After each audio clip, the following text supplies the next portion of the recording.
35 years ago, various types of evil spirits suddenly broke out from the Dark Continent, covering the world with a wave of horror and destruction. The demons that attacked people and destroyed everything in their path were relentless and invulnerable. For humanity, this seemed an impossible challenge. So this era was called the disappearance of the world, because everything around was burning in fire and ruins. But even in this darkness, there were brave ones who dared to fight back. They raised their weapons against the monsters, and among them was a warrior who threw a spear of fire and struck one of the monsters. To reclaim the lost lands, humanity has come together.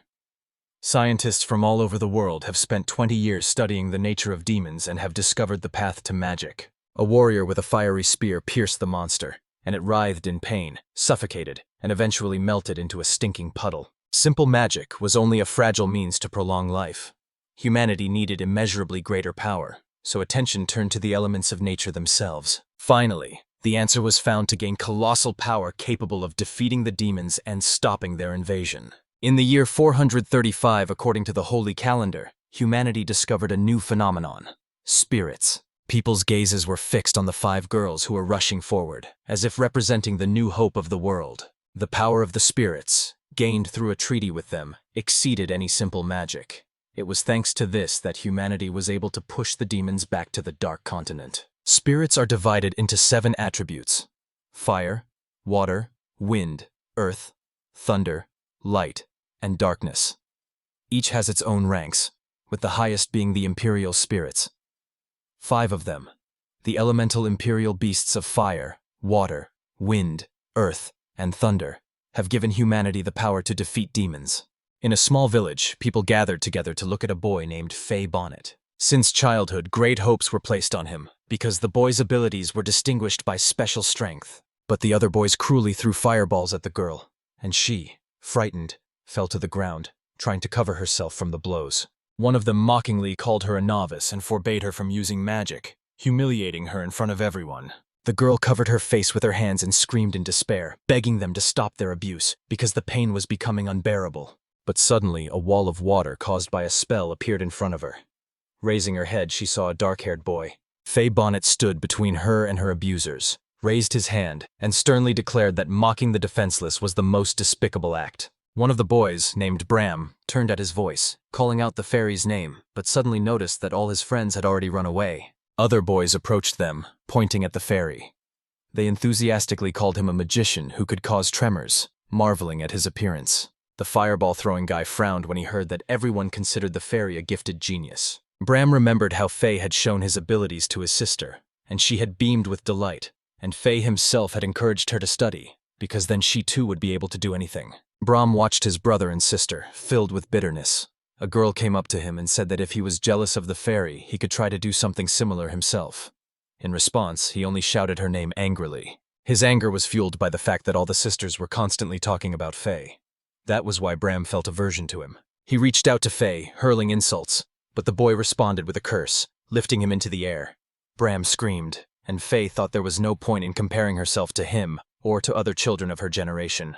The girl who was being attacked wiped away her tears and thanked the fairy for saving her once again. Fay reached out, helped her up, then put her on his back and carried her home, while passers-by looked on in amazement at his concern. The Bonnet family, who had gained the title of Duke, were to pass the title on to their elder brother, Fay. They were one of the 7 most powerful families in the kingdom of Armando. Due to his incredible magical power, which exceeded even adult magicians, and his ability to control it flawlessly, he was nicknamed the magician who causes trembling. At the Bonnet estate, all the residents were happy about Fay's presence. Parents asked their children to be friends with this boy and emulate him. Everyone was sure that Fay Bonnet would become an undoubted spiritual magician. He and his parents returned to the estate, where they were greeted by the maids. Fay's parents walked ahead, the maids bowing low to them. The family entered the living room and settled comfortably on the soft sofas. The mother gently stroked her son's head, remembering that he would soon be 7 years old. The father was sincerely happy about this event. Fay looked at his father and asked what would happen if everything went wrong, and he failed. His father, surprised, asked what he meant. Traditionally, all children, upon reaching the age of 7, go to church and sign a so-called spiritual contract, which determines whether they are able to communicate with spirits. Anyone who fails to make a deal will forever be branded a failure, and their future will be hopeless. That is why this age decides their future fate, and Fay felt a lot of tension. The next day, guests gathered at the estate to celebrate Fay's 7th birthday.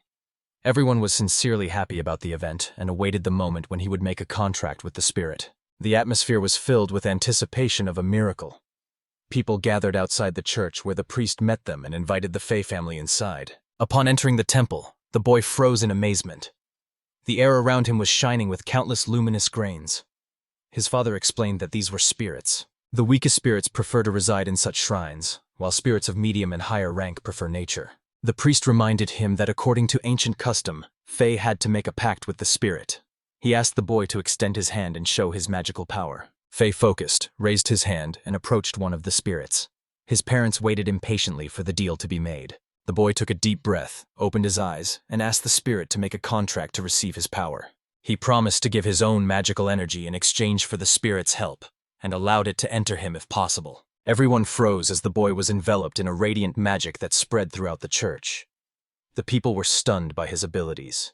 The mother was beaming with joy, and the father smiled, thinking about how gifted his son was and wishing him to show all his strength. But suddenly the spirit flew away from the fairy. The boy looked confused and did not understand why this happened. The priest came over and explained that this spirit and the boy were incompatible. He advised them to try to make a contract with someone else. Fay approached the other spirits, but none of them accepted him.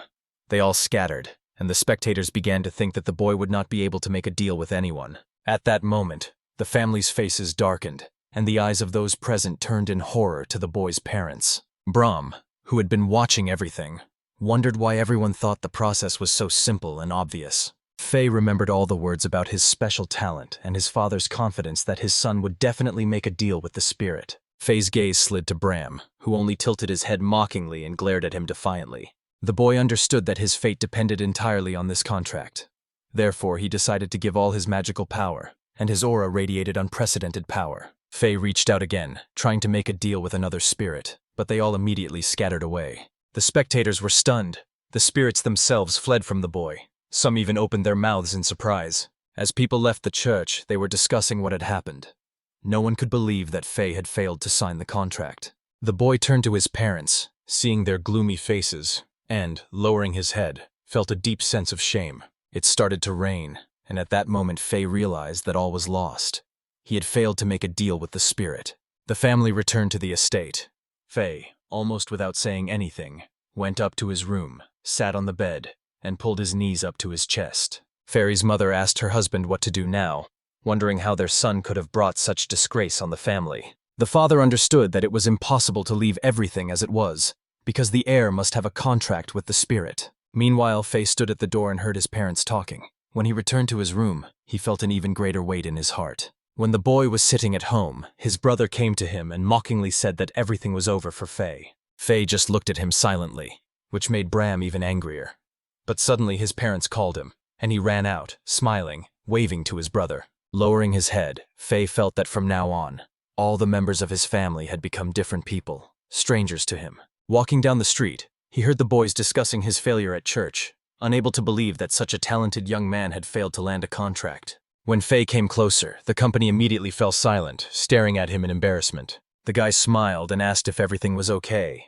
The guys hurried to assure him that there were no problems. Without listening to them to the end, Fay simply walked on, and they looked at each other in surprise. He stopped by the tree and remembered the taunts he had heard from them earlier. Closing his eyes, Fay tried to concentrate his magic, but suddenly he heard a cheer. Looking back, he saw a boy on a bench, showing off his spirit, and a girl next to him, fascinated by his contract. Fay frowned as he lowered his hands, but at the same time he decided not to despair.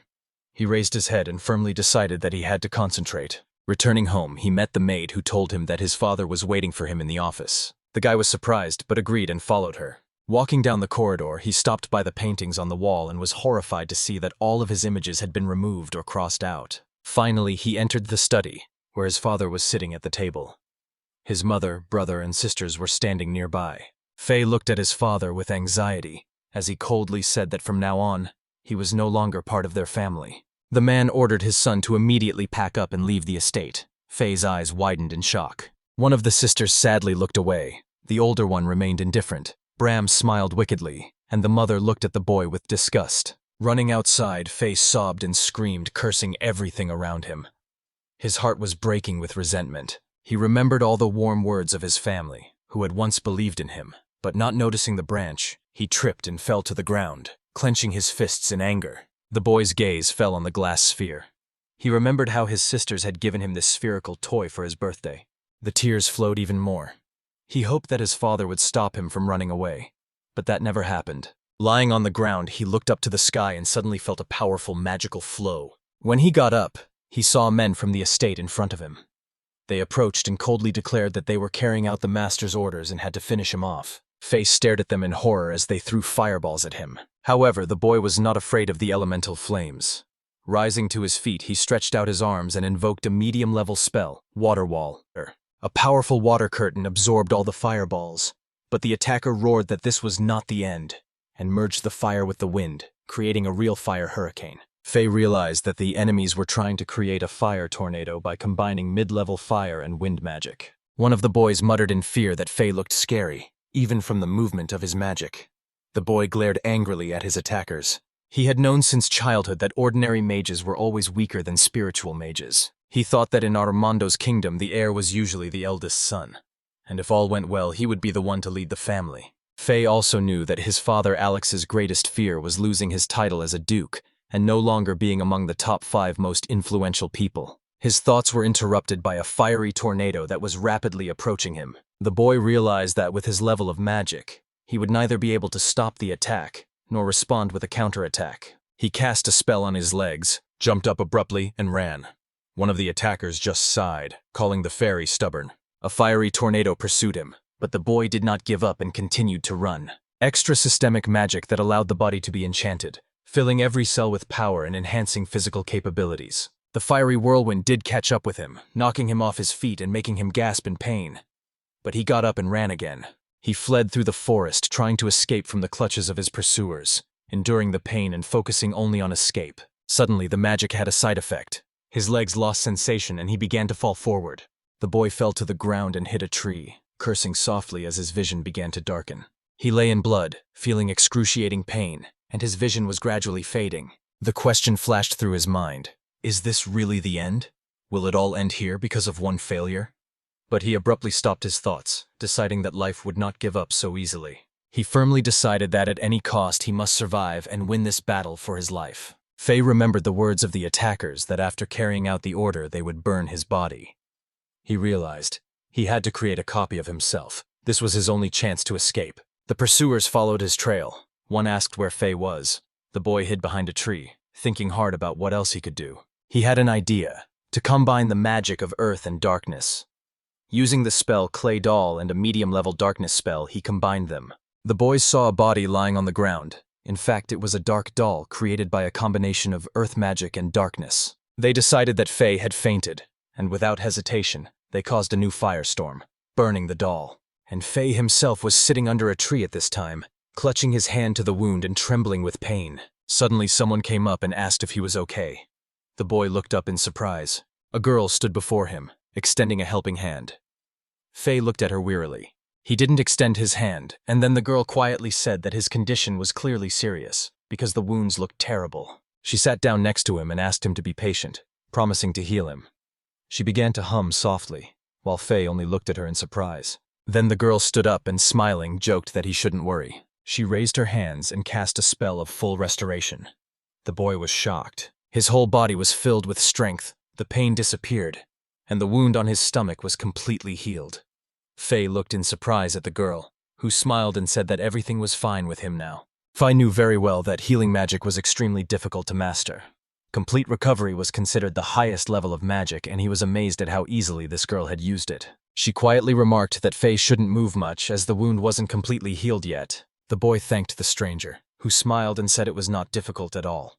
She asked how he ended up in the forest with such terrible wounds. Fay frowned, and the girl looked at him in surprise. He wondered if he should trust a stranger, remembered his family and the sentence he had been sentenced to. The girl looked at him with a gentle smile, patiently waiting for an answer. The boy remained tense until she began to calm him down. Fay looked up at her in surprise and asked what it meant. She explained that she lived alone in the forest, and assured him that anything he told her would remain between them. She tried to make it clear that they were not enemies. The boy's eyes widened in surprise, and he wondered why this girl was so kind to him. She walked over and patted his head, noticing that an expression of deep fear had frozen on his face. Fay looked at her in confusion. The girl asked if he really looked that scared. She sat down next to him, and the boy began to talk about his birthday, about how his father had kicked him out of the house for a failed contract, and then sent people to kill him. When he finished, he said quietly, "That's how it all happened." The girl sighed and said that there was nothing strange in this, because the Bonnet family had always cared only about title and reputation. She fell silent, and Fay looked at her curiously. Then she perked up abruptly and said that if he had nowhere else to go, he could stay with her. The guy asked in surprise where exactly. The girl smiled and admitted that she had always dreamed of having a son, hinting that it might be fate. He was silent for a long time, and then timidly asked if he had the right to bother her. She patted him lightly on the back, saying that he shouldn't be so modest. The boy laughed that her blow was too hard, and the girl cheerfully replied, "From now on they have an agreement." She gave her name, Lana Dirk. The guy said his, adding her last name, and it turned out to be Fay Dirk. Lana was silent for a moment, which made the boy tense up and ask what happened. She said everything was fine and announced that from now on his name was Fay Dirk. The boy blushed, repeating his new name. They rose from the ground. Lana took the boy's hand and led him forward, rejoicing at his new name and sincerely welcoming him into her family. Fay asked the girl to take care of him. She jokingly asked if he could call her mom. He immediately agreed. 6 years had passed. Fay woke up in his bed, sat up abruptly, and looked down at his sweaty hands in surprise. Lana suddenly burst into the room and greeted him cheerfully. The guy looked at her in astonishment. She came over and asked if he wanted to have breakfast or take a shower first. Fay wondered how she always managed to show up right away when he woke up. Lana replied with a smile that she had placed a spell on his bed that would notify him when he woke up. Fay angrily ordered her to remove the spell. She noticed that the guy was all sweaty, and, wrapping her arms around herself, she jokingly suggested that they go to the shower together. Fay grabbed some clean clothes and ran headlong into the bathroom. He closed the door, but Lana exclaimed indignantly through it that it wasn't necessary to close it with magic. After getting out of the shower, the boy sat down to eat breakfast. As he was about to start eating, he noticed that Lana turned away, offended. Her cheeks puffed out like a hamster's, and Fay couldn't help but laugh and blush. Lana exclaimed indignantly that she wasn't a hamster at all. There was a lot of food on the table, and the boy greedily took everything he saw. Meanwhile, Lana asked how he slept. He replied that he had dreamed again of that day in the forest when they first met.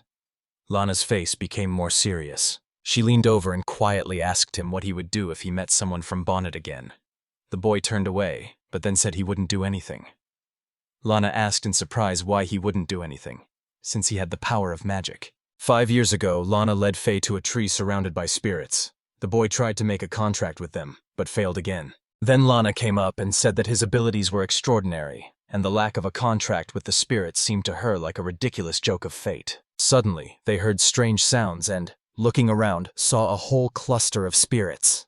Lana was amazed that Fay was able to gather so many higher-level spirits, but she was even more surprised when 5 girls appeared among them, the incarnations of the imperial beasts. She stared into them. Red eyes symbolized fire, blue eyes symbolized water, green eyes symbolized wind, yellow eyes symbolized thunder, and brown eyes symbolized earth. One of the girls said she hadn't seen such a powerful mage in years. They all jumped down from the tree and began circling around Fay, while Lana watched in amazement. She recalled the legend of how 5 heroes once banished demons to the Dark Continent, each having a contract with only one imperial beast. One of the girls reached out to the fairy, and he realized that the reason the lesser spirits had fled on his 7th birthday was because they were afraid of his immense power. Now all the spirits had embraced him. Lana couldn't believe her eyes, because no one had ever made a deal with all 5 imperial beasts at the same time. Fay interrupted her thoughts and said that he was happy because it was thanks to that day that he met Lana. She called it very touching, turned away, and said she wanted to show him something important. The guy tensed up. The girl handed him a brochure. Fay looked closely and realized it was a brochure for a religious school. Lana asked if he knew that at 13 everyone takes the entrance exam to theological school. Noticing his tension, she hurried to reassure him. He had already passed the document check, so there was no need to worry. Then she added that he would have to take another exam. Fay thought that he might meet his siblings again at school. Lana explained that the school was divided into classes. Due to his connection to the higher spirits, he could have gone straight to Class A. But Fay interrupted her, saying that it would be better to be an ordinary magician, because if anyone found out about his contracts, there would be a scandal. Lana asked if he understood the difference between a regular magician and a spiritual magician. Fay replied that he did not.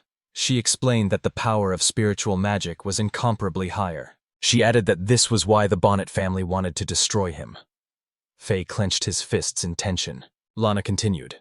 A magician can never defeat a spiritual magician. Everyone knows that. She also talked about social differences.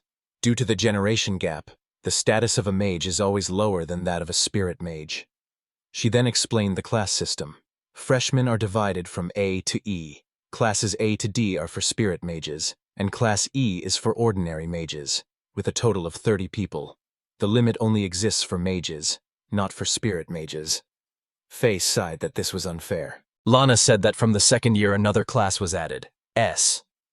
The guy asked in surprise what class it was. She explained that at the end of the first year, there is a selection process, and only the top 20 students will be admitted to this class. It is the class that everyone aspires to, as graduates receive a special status. She added that even magicians can enter, although this has not been the case so far. After finishing her explanation, Lana waited, but Fay just turned away and said that he would go to study in Class E. The next day, he set off for the National School of Spiritual Magic in the Kingdom of Armando. He knew that there was only one such institution in each country. When he reached the gate, he realized that he had arrived at the right place and headed towards the main door.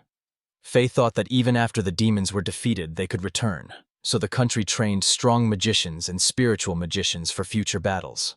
After graduation, everyone could choose a path, become a spiritual magician at the palace, or join the army. Fay looked around carefully and saw hundreds of teenagers who had also come to join. He heard everyone around him start to talk excitedly about someone's appearance. Turning around, he saw his parents with his brother and sisters. His eyes widened in shock. The family walked past without even noticing him. They couldn't believe they would meet so soon. Fay clenched his hands painfully, trying to calm himself down with the thought that they thought he was dead. Fay walked further and began to look for Class E.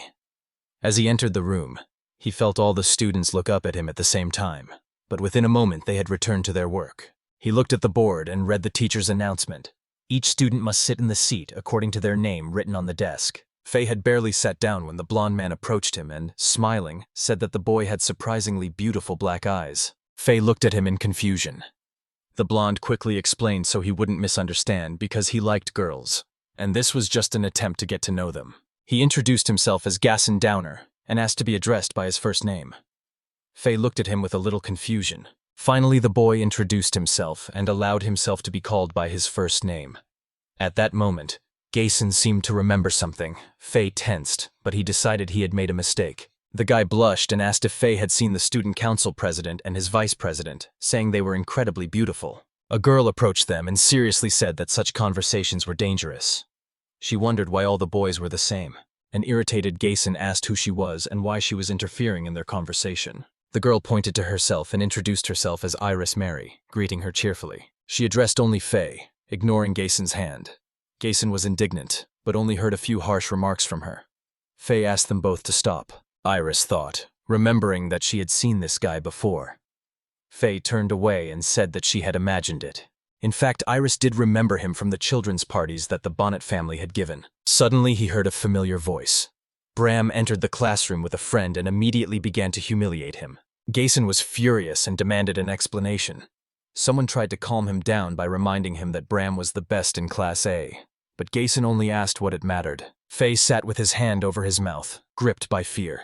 Then he heard Gasson challenge Bram to a duel. Iris remarked that even in a fight, Gasson wouldn't be able to win.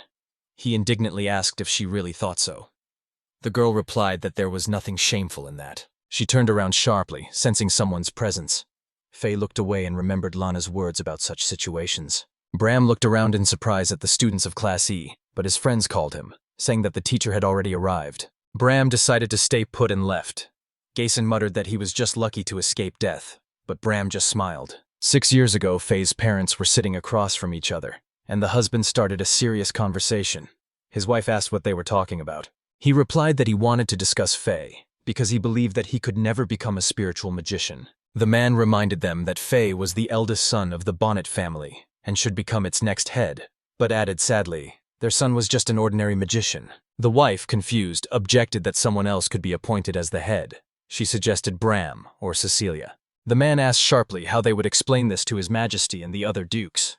Could they really say that their heir was a mere magician? The woman asked what he was going to do. He leaned over and said coldly that it would be better if Fay didn't exist at all. Brom heard this conversation, and his heart was filled with joy, although his mother still hesitated. Suddenly a man approached the boy whom he recognized. It was Armand, a lateral heir to the Bonnet family. Armand worked in the house as a butler, but in reality he held the second most important position of power after the head of the family. He told Bram that he had already understood everything, and added that Mr. Alex and the others were seriously thinking about how to get rid of Fay. The man asked Bram what he thought about it. The boy looked up and asked if he had heard correctly. Armand clarified what he would like for Fay. Bram, confused, asked what exactly he meant. The man smiled faintly and quietly asked if he wanted his brother to just disappear. Could he guess for himself? Bram first laughed and then seriously confirmed. Yes, he wishes Fay would disappear from this world. Armand nodded in satisfaction and leaned closer, telling him exactly what needed to be done to get rid of his brother. He entered his parents' room and said that he would have to inform His Majesty that the fairy had been attacked by a demon and had not survived. This was a dangerous path. The parents turned and saw Armand and Bram. They asked what had happened. Armand explained that if they banished the fairy but left him alive, they might one day be accused of lying. Alex agreed. Armand looked at Bram. Bram was sweating with excitement, realizing that he had to say something, and he declared that Fay had to be gotten rid of once and for all. The parents looked at their son in amazement. Armand turned to Alex, reminding him that he himself had wanted to get rid of the boy. He convinced him that it was worth entrusting it to him and his people. Alex was about to say something, but Bram interrupted him, asking if he really understood everything.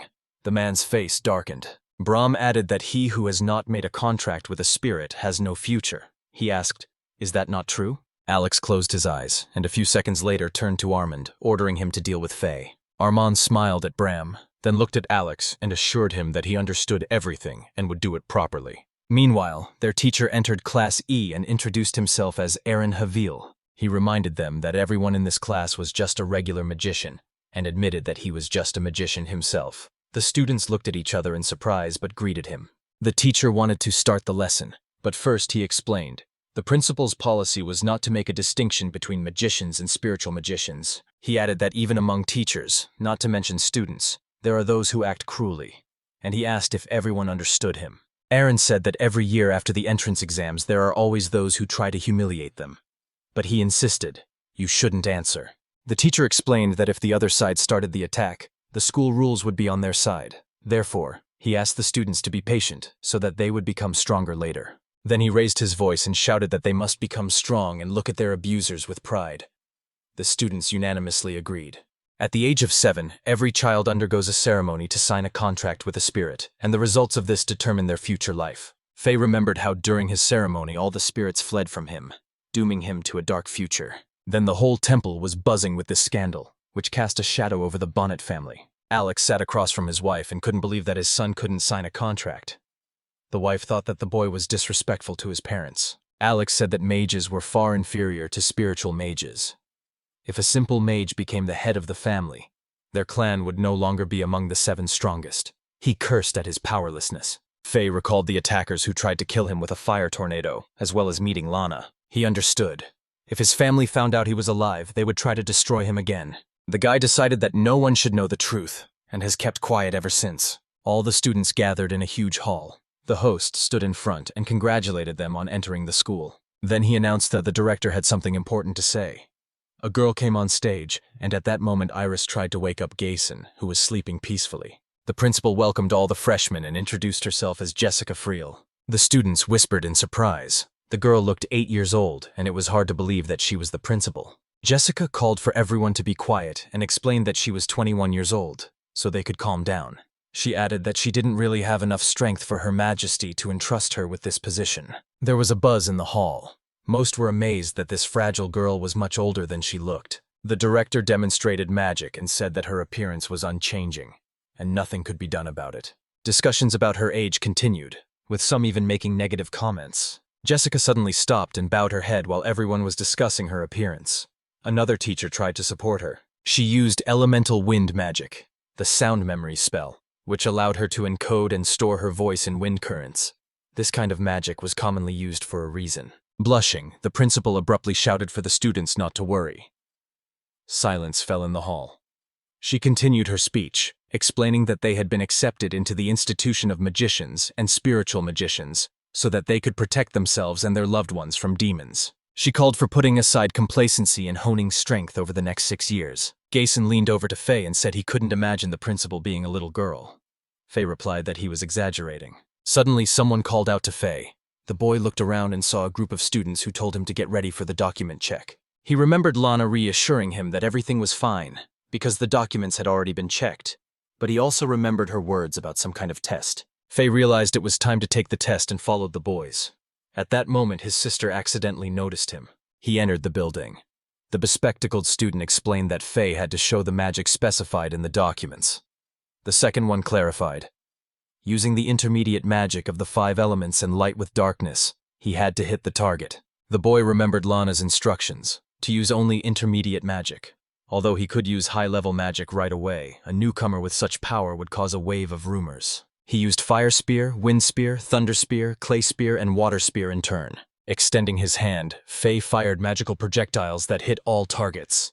The examiners looked on in shock, not believing that this was being demonstrated by a first-year student. The student with glasses signed the documents and said that there were no questions, but asked to show the elementary magic of light and darkness. Fay demonstrated these abilities as well. The examiners were amazed. He possessed all the attributes at once, and at the same time he had no contract with the spirit. It seemed incredible. Having successfully passed the test, the boy hurried back, not wanting to attract unnecessary attention. But suddenly someone's hand touched him. He looked around and saw a girl who asked if his name was really Fay. The boy immediately recognized the same girl he had saved from the fireballs a few years ago. She introduced herself as Melia Famous and asked if he remembered her. Fay noticed the bandage on her arm and opened his eyes in surprise. He asked if this was really their first time meeting. Melia didn't understand his strange behavior. The boy fell silent and said that his name was now Fay Dirk, and asked to be called simply by his first name. The girl was surprised and asked if he really was Fay Bonnet. The boy pretended to remember, saying that there really was such an heir, but he was supposedly killed by a demon. Melia cried, smiled through her tears, apologized, and ran away. Fay returned to the building, lay down on his bed, and thought for a long time about Melia, whom he had met after the exam. He realized that he could not tell her the truth. Then he remembered the director's words about protecting yourself and those you love. A picture of how he had once saved a girl from her brother's attacks flashed before his eyes. He raised his head and decided, you can't give in to emotions just because they once knew each other. He convinced himself that time had changed everything, and Melia had also become stronger, able to protect herself. The boy remembered the bandage on Melia's arm again. Turning over in bed, he decided that the girl had simply fallen somewhere, and convinced himself that no one had hurt her. Then his gaze fell on his own hand, and he remembered how he had once hurt Lana a few years ago. At that time, Fay was still very young. Using the power of the 5 beasts, he inadvertently harmed the girl, and she fell to the ground unconscious. The boy was terribly scared, rushed to Lana, and swore never to use the power of the 5 beasts again. It was after that incident that he decided to live as an ordinary magician. Morning came. The sun's rays filtered into his room, and Fay sighed with satisfaction. He got up, got dressed, and before leaving he paused for a moment to look at the photo of himself and Lana. Walking down a busy city street among a crowd of people, the boy thought that he could no longer rely on Lana, and now had to look for part-time work himself. He immediately sat down in his seat in class. Iris entered the room and greeted him. The boy smiled and said hello too. Then he asked where Gason was. The girl shrugged and mockingly called him a gorilla. At that moment, Gason entered, got angry at Iris's words, and started arguing with her. Fay watched and was surprised by their aggressiveness. Melia entered the classroom. Fay noticed her immediately and greeted her, and she suddenly bowed low. Iris watched in surprise. Gason blushed and called Melia cute, adding that Iris should learn from her. The girl became angry and sharply asked what he had said. At this time, the teacher announced that their first lesson would be practical, and stepped forward so that all the students could see him. He explained that from now on he would teach them the basics of magic and how to control it. Gason sighed in disappointment. Control was his weakness. Iris leaned over and asked if he had any strengths. One of the students loudly declared that he did not want to train in basic magic, but wanted spectacular spells. Fay understood that for many such practice seemed boring.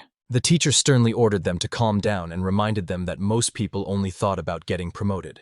He asked if that was really their only goal. Raising his index finger, he explained, "Magic does indeed become stronger with rank, but that's not the whole truth." He added that strength is directly related to rank, but if not developed, even weaker magic can defeat stronger magic. He assured that through hard training, one can even master spiritual magic. The teacher clarified, if you spend too much energy, magic will exhaust the body, causing anemia and lack of oxygen. Gason raised his hand and summoned his magical power.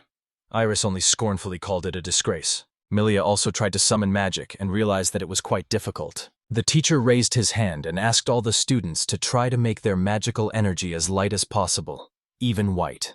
The purer the power, the stronger it is. Iris looked at Gason and said that his energy was completely black. He frowned and cursed, even though he liked the color. The teacher turned his head and noticed the fairy, whose magic glowed white. He was stunned. How could a freshman possess such pure power? All the students were also amazed. Fay blushed and tensed, realizing he had drawn too much attention to himself. Melia looked at him anxiously. Gason suddenly hugged him from behind and exclaimed that he was a real strong magician. Fay indignantly asked what he was doing. Then all the students ran to him and began to bombard him with questions, asking him to teach them how to gain such power. The boy was confused. He stretched out his hands and assured them that he was not doing anything special. The disciples did not understand his words. Fay explained that after the contract failure, he was in despair, so he trained tirelessly every day. The teacher asked if the students understood what they were supposed to do and reminded them again that they should try their best. Melia couldn't believe that standing before her wasn't Fay, the same boy who had once saved her from his brother and his friends. After class, everyone returned to the classroom. Gason said goodbye to Fay, and the boy, smiling, replied that they had a great time together. Melia was walking down the school hallway when a group of boys appeared behind her. One of them asked if it was the same girl. She looked around anxiously. Meanwhile, Fay went outside and suddenly heard the scream of a girl begging to stop. He recognized Melia's voice and rushed to the sound. Around the corner, he saw her on the ground, in tears, and Bram beside her. Fay heard the voices of other students whispering that the girl needed to be helped. But no one dared to intervene against Bonnet, fearing the consequences. Bram grabbed Melia by the hair and mockingly warned her that if she resisted, things would end badly. The girl cried and begged him to let her go. Smiling, Bram said that in the past his brother always intervened in moments like this, and it even made him nostalgic. The guys behind mocked Fay, remembering how he once failed to make a contract with a spirit. Melia turned away and exclaimed that Fay was not and never would be a loser. Bram pulled her hair sharply, ordering her to be quiet. Fay looked at her with alarm. He froze, not knowing what to do. He wanted someone to come and help the girl, but everyone was afraid of Bonnet. Finally, he decided that he could not wait and must act himself. But doubt gripped him again. No one should know who he really was. Clenching his fist, he remembered the day of his exile, the fiery whirlwind and the escape. Then he remembered how he had once saved Melia, and the director's words that magic exists to protect yourself and those you love. Melia sat on the ground, her arms wrapped around herself. At that moment, Bram raised his hand, preparing to throw a fireball so that she could no longer hide anything. His friends cheered him on. Bram shot the girl, warning her that if she didn't like it, she should try to defend herself. Melia closed her eyes, bracing herself for the pain. But suddenly Fay appeared before her and coldly asked Bram if he was crossing the line. Bram recoiled, turning pale with fear, and muttered that Fay had not changed at all. Melia stood up and, eyes full of tears, looked at her savior. The guy turned to her and gently apologized, promising that everything would be fine now. She burst into tears of happiness, realizing that she had not been mistaken. It was indeed the same Fay. Bram, enraged, shouted, asking who he was and if he really thought he could just leave after bothering him. Fay smiled and asked if Bram would recognize him, since it had been 6 years. Bram looked more closely, and his eyes widened in horror. He remembered his older brother and could not believe that he was still alive. Fay began to concentrate magic in his hand, and said coldly that Bram still found pleasure in humiliating the weak. He added that he was ashamed to have such a relative. He then turned to Melia and used the full restoration spell. Her wounds began to heal instantly. The observers couldn't believe that the first-year student had used the highest level of water magic. Everyone was stunned. Bram was both angry and shocked because his brother had mastered the full restoration spell. Melia looked at Fay gratefully and quietly thanked him. He, embarrassed, took off his jacket and held it out to her to cover his torn clothes. Bram stared at his brother, stunned. He remembered his father's words that the humans had completed the task, and he was certain that Fay could not have survived. It all seemed like nonsense. Fay just stared at his brother in silence. Melia, confused, asked what it all meant, adding that she had heard of Fay's death in battle with a demon. Bram's eyes widened as he realized he had blurted out too much. The onlookers whispered, trying to figure out what was happening. A girl stepped out of the crowd and addressed Fay directly. Fay looked at Bram and said he understood everything. His brother was involved in this case because he knew the details too well. He confirmed the information, recalling how 6 years ago they tried to destroy him and even burned his body. Bram pretended not to understand what was being said. Fay continued and explained that it wasn't his body that was burned then, but the highest level magic he had created, the Dark Doll. Bram shouted that this was nonsense because 6 years ago Fay could not yet master such power. The boy replied that it was up to his brother to believe it or not, but the fact remained. The living Fay was standing before his eyes now. Behind him, Bram could hear the whispers of students, excitedly discussing the high synthetic magic of the Fay. Some said it was driving them to their very bones. Bram cursed furiously. He felt the familiar hatred flare up again in his chest. As a child, everything had been the same. Everyone looked only at Fay. He got all the love and praise. So Bram always wished his brother simply didn't exist. He angrily asked why Fay always saved Melia, and reminded her that if her parents found out about his existence, the consequences would be terrible. He called it a shameful weakness. Fay was furious because of the insults addressed to the girl. Bram warned, if he didn't want her to suffer even more, let her go. But the guy refused. He coldly told his brother that he, as before, was exalting himself by humiliating the weaker ones. Fay's words angered Bram. He protested, shouting that it was not true, and asked if his brother knew about his true category. Both summoned magic. The fiery spears collided in midair, and the crowd of students froze at the sight of the battle between the brothers. Bram shouted that Fay had always received love and respect that he himself could never count on. He was choked with anger, and he swore that he would not give in this time. He mockingly asked if Fay really thought all his power was just ordinary magic. The younger sister watched in disbelief as Bram was about to use one of his most powerful spells. He put his hand to his face and whispered ominously that there was one strength his brother would never surpass. Bram summoned the lesser spirit and ordered it to manifest all its power, fueled by its magical energy. Fay remembered, such spirits are obedient but unstable, and in case of disruption they are inferior to a person.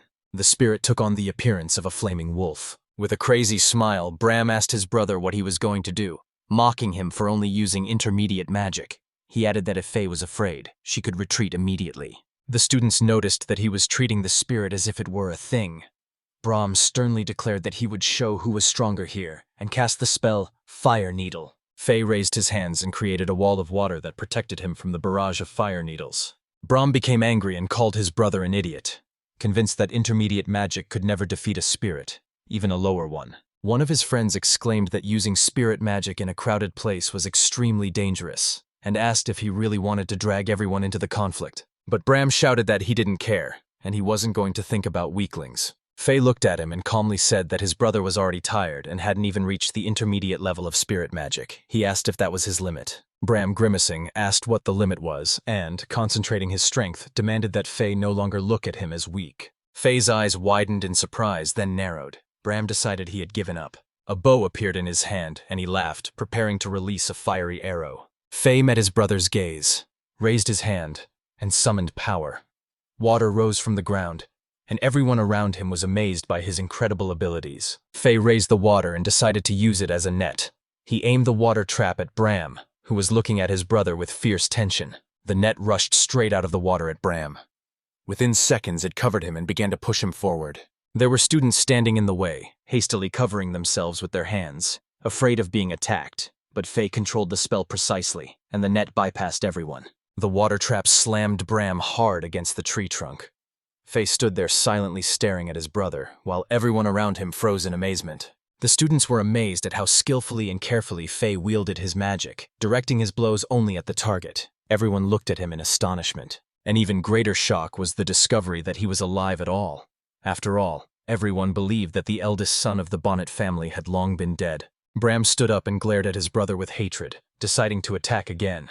But he noticed that his lower spirit was not moving. Shocked, he did not understand why it did not attack. Fay explained that he used an extra system magic he created, elemental control, which can temporarily stop spirits. Bram shouted that such a spell could not exist. Fay coldly replied that it had its limitations, but it was real. He added that he was able to master this magic precisely because he was unable to make a contract with a spirit. And the explanation for this is long. With a wave of his hand, Fay released his energy and asked what he should do now. Bram stood up and declared that he was Bonnet, so his brother would not dare harm him. Fay replied that he was tired of hearing about their family. He created a stone ball and threw it straight at his brother. Bram screamed and fell to the ground. Fay looked at him coldly and thought that he should finally understand. You can't mock the weak anymore. But Bram began to crawl towards him, begging him to stop. At that moment, an even larger stone ball fell from above, knocking him unconscious.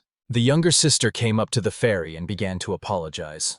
The boy turned around and recognized Alice, but replied that he was no longer her older brother, and left. Back inside the building, he headed for the shower. Standing under the jets of water, Fay thought about how exhausting the day had been. After leaving the bathroom, he lay down on the bed. Images of his sister and Melia appeared before his eyes. He pressed the pillow to his face. Closing his eyes, he thought he should eat, since his stomach was empty. But sleep proved stronger, and he postponed the snack. In his sleep, he was awakened by a creaking sound and a noise near the door. Then voices were heard. The boy opened his eyes. He glanced at his watch and realized it was still late at night. Who could have come so late? Fay thought it might be the Bonnet family. Carefully approaching the door and opening it, he saw Melia. She blushed and apologized for the unexpected visit. The girl clutched the strap of her bag and timidly asked for permission to stay with him for the night. Fay looked at her in surprise and asked what was wrong. She replied that she was having a hard time staying at the estate. The boy asked if he meant the Bonnet house. Melia nodded and explained that her family, the famous, was a branch of the Bonnet family. When asked what had happened, the girl began to talk about Bram. A few hours earlier, she had run out of the crowd and asked what had happened. Then she went to Sister Alice and asked for an explanation. Alice glanced at Sister Cecilia and replied that the brothers had quarreled. The girl, confused, asked which brothers she was referring to. Then she turned her head and saw Bram looking angry. His face was bruised and swollen. She was scared and asked what had happened, but the boy said it was nothing. On the way home, Cecilia kept up with him, trying to find out the truth, but he only asked to be left alone. Then Cecilia turned to Melia and asked what had happened. The girl tried to say something, but Bram sharply ordered her to be quiet. Cecilia was angry with her brother, went to Melia and put her hand on her shoulder to calm her down. She gently asked her to tell him everything. Melia said uncertainly and quietly that Fay had been alive all this time. The parents, Bram and Alice, entered the room. The father asked sternly if it was true that Fay was alive, and the mother repeated the question in horror. Melia confirmed it once more. That evening, everyone at the Bonnet estate was divided into two camps. Some were happy to hear the news of their brother's survival, while others were burning with rage. Bram stated that Fay had cast the spell unexpectedly, and added that he had been the one to cover Alice because she had fainted. Melia tried to argue, but Bram cut her off sharply, insisting that it was exactly how it was. He said that if he hadn't protected her, the girl could have been hurt. Father said it was understandable why Fay was angry, and Mother added that Bram was a good boy. Bram smiled with a mock modesty and asked if he could have done otherwise. Alice looked at her brother with disappointment and said quietly that it was not true. Her father praised Bram and said that Alice should be proud of having such a reliable older brother. The girl tried to explain that things had happened quite differently. Melia turned to Alex and also wanted to tell the truth. The man was silent for a while, and then asked what the truth was. Unable to find the words, the girl burst into tears and decided that it was better to leave the estate. She said that was why she had come to the fairy. She apologized, and he assured her that it was nothing to worry about. Then he asked how she had found his house. Melia admitted that Cecilia, who was the student council president, helped her. Fay remembered this and asked what Bram was doing. Melia replied that when she left, he was resting in his room. The girl wanted to add something more, but fell silent. Fay noticed this and asked what happened. Melia suddenly fell to her knees and bowed her head. Fay blushed and asked her to get up. She apologized for not being able to tell Alex the truth. She said she was ready for any punishment. Fay flatly refused to punish her and asked why she was acting so strangely. He came closer and said that he had no intention of reprimanding her, because she had done nothing wrong. The girl tried to say something else, but Fay interrupted and explained that outsiders should not interfere so deeply. Melia listened carefully to his words. The boy understood. Alex would never side with someone who knew the truth. On the contrary, he would try to eliminate him. Melia turned pale and sagged in fear. Fay approached and gently asked if she was okay. She apologized, and he smiled. Fay offered her some rolls, admitting that he was hungry himself. Melia agreed. She showered and then went to bed, thanking him for his hospitality. Fay pointed to the place where he would sleep and insisted that the girl lie on his bed. She blushed and said it was wrong, since she had already caused him so much trouble. Fay objected that girls shouldn't sleep on the floor. Then Melia asked if they could sleep together. The boy was sweating with excitement. She blushed even more and assured him that everything was fine. Fay didn't understand why she was reacting that way and said that the situation seemed strange. The girl repeated that she trusted him. The guy was confused by her last phrase. It seemed to him that she simply did not see him as a man. Melia said if he lay on the floor, so would she. Fay replied that in that case it didn't make sense. He decided that they would sleep together, like childhood friends. That was how he explained this decision to himself. The girl looked at him and quietly asked if it was really so. Finally, they lay down in the same bed. Fay was terribly embarrassed, but at the same time he caught himself thinking that he was used to it. He remembered how Lana had sometimes slept next to him in the past. Turning to Melia, he looked at her and thought she looked surprisingly cute. A smile appeared on his face. Morning came. The sun's rays penetrated the room, and the boy closed his eyes. When he opened them, he saw a smiling Melia, who greeted him with a good morning. The boy abruptly got out of bed and went to prepare breakfast. He asked if the girl wanted to eat too. Then they went outside together and saw the aftermath of his battle with Bram the previous day. A gap in the cobblestones and a broken tree. Fay was shocked by the outcome of the battle, but Melia just sighed and said that nothing could be changed. The boy wondered what would happen if the teacher saw this and started scolding him. He wished that everything could be fixed with magic. Fay and Melia entered the classroom. They immediately noticed that there was no one inside, and the boy decided that they were simply too early. Melia approached him and called his name. She held out a book on the practical application and effective use of low-level magic. The boy blushed with joy. The girl remembered how Fay had once given her this book, because back then she could only use the simplest magic. Fay smiled, looking at the girl, and noted that she had been guarding the book all this time. He noticed the cracked pages and decided that she had reread it countless times. Melia replied that she valued this gift above all else. Fay asked if she wanted to train together again like they used to. The girl clapped her hands and said she had been waiting for this for a long time. Melia's cheeks flushed with happiness because she could spend time with Fay again. The boy noticed her blush and asked in surprise what happened. But she didn't have time to answer, because just then Iris entered the classroom. Iris greeted the fairy with a good morning and, looking at Melia, asked in surprise when they had become such close friends. The girl didn't have time to say anything. Jason came up to Fay, put his hand on his shoulder, and said he had heard everything. Fay asked in surprise what exactly. Jason said he knew what had happened yesterday. Stepping aside, he enthusiastically recounted how Fay had defeated the older Bonnet brother. The boy beamed with joy and added that the whole school was already buzzing about it. Fay felt uneasy and thought he had gone too far. At that moment, he realized that Jason didn't know his true identity. Jason noticed the strange expression on his face and asked why he was looking so strange. Fay wondered why he had never told anyone that he was a Bonnet. Other students started to enter the classroom, loudly discussing how incredible his confrontation with his brother had been the previous day. Fay awkwardly thanked them for the compliments. The boy was relieved to realize that no one seemed to have any idea of his true origins. Jason gave him a friendly push on the shoulder and asked what was wrong, as he usually behaved differently. Fay replied that he was just thinking. The teacher entered the classroom and, after greeting him, turned directly to Fay with a joyful expression on his face. He called him a real star. The students bombarded the teacher with questions. He enthusiastically explained that for the first time in history, a magician had defeated a ghost. He took it as a miracle and the fulfillment of his own dream. Fay tensed up, because he knew that he was no ordinary magician. The boy thought to himself that the teacher would be disappointed in him if he found out about his contract with the imperial spirits. But when the teacher asked why Fay was so worried, the boy assured him that it was nothing. He was just afraid of being scolded. He felt relieved. But suddenly the teacher reminded him that the principal had summoned him to her office. He insisted that Fay go to her office immediately. The boy immediately felt that he would not be let go so easily. He went there with his head bowed, thinking about possible punishments and even about how he would tell Lonnie about everything. When he reached the front door, he hesitated, then knocked anyway. A voice called out from inside, inviting him to enter. The headmistress sat at her desk in the center of the room, looking intently at the boy. She raised her head and asked if his name was really Fay. She introduced herself as Jessica Friel.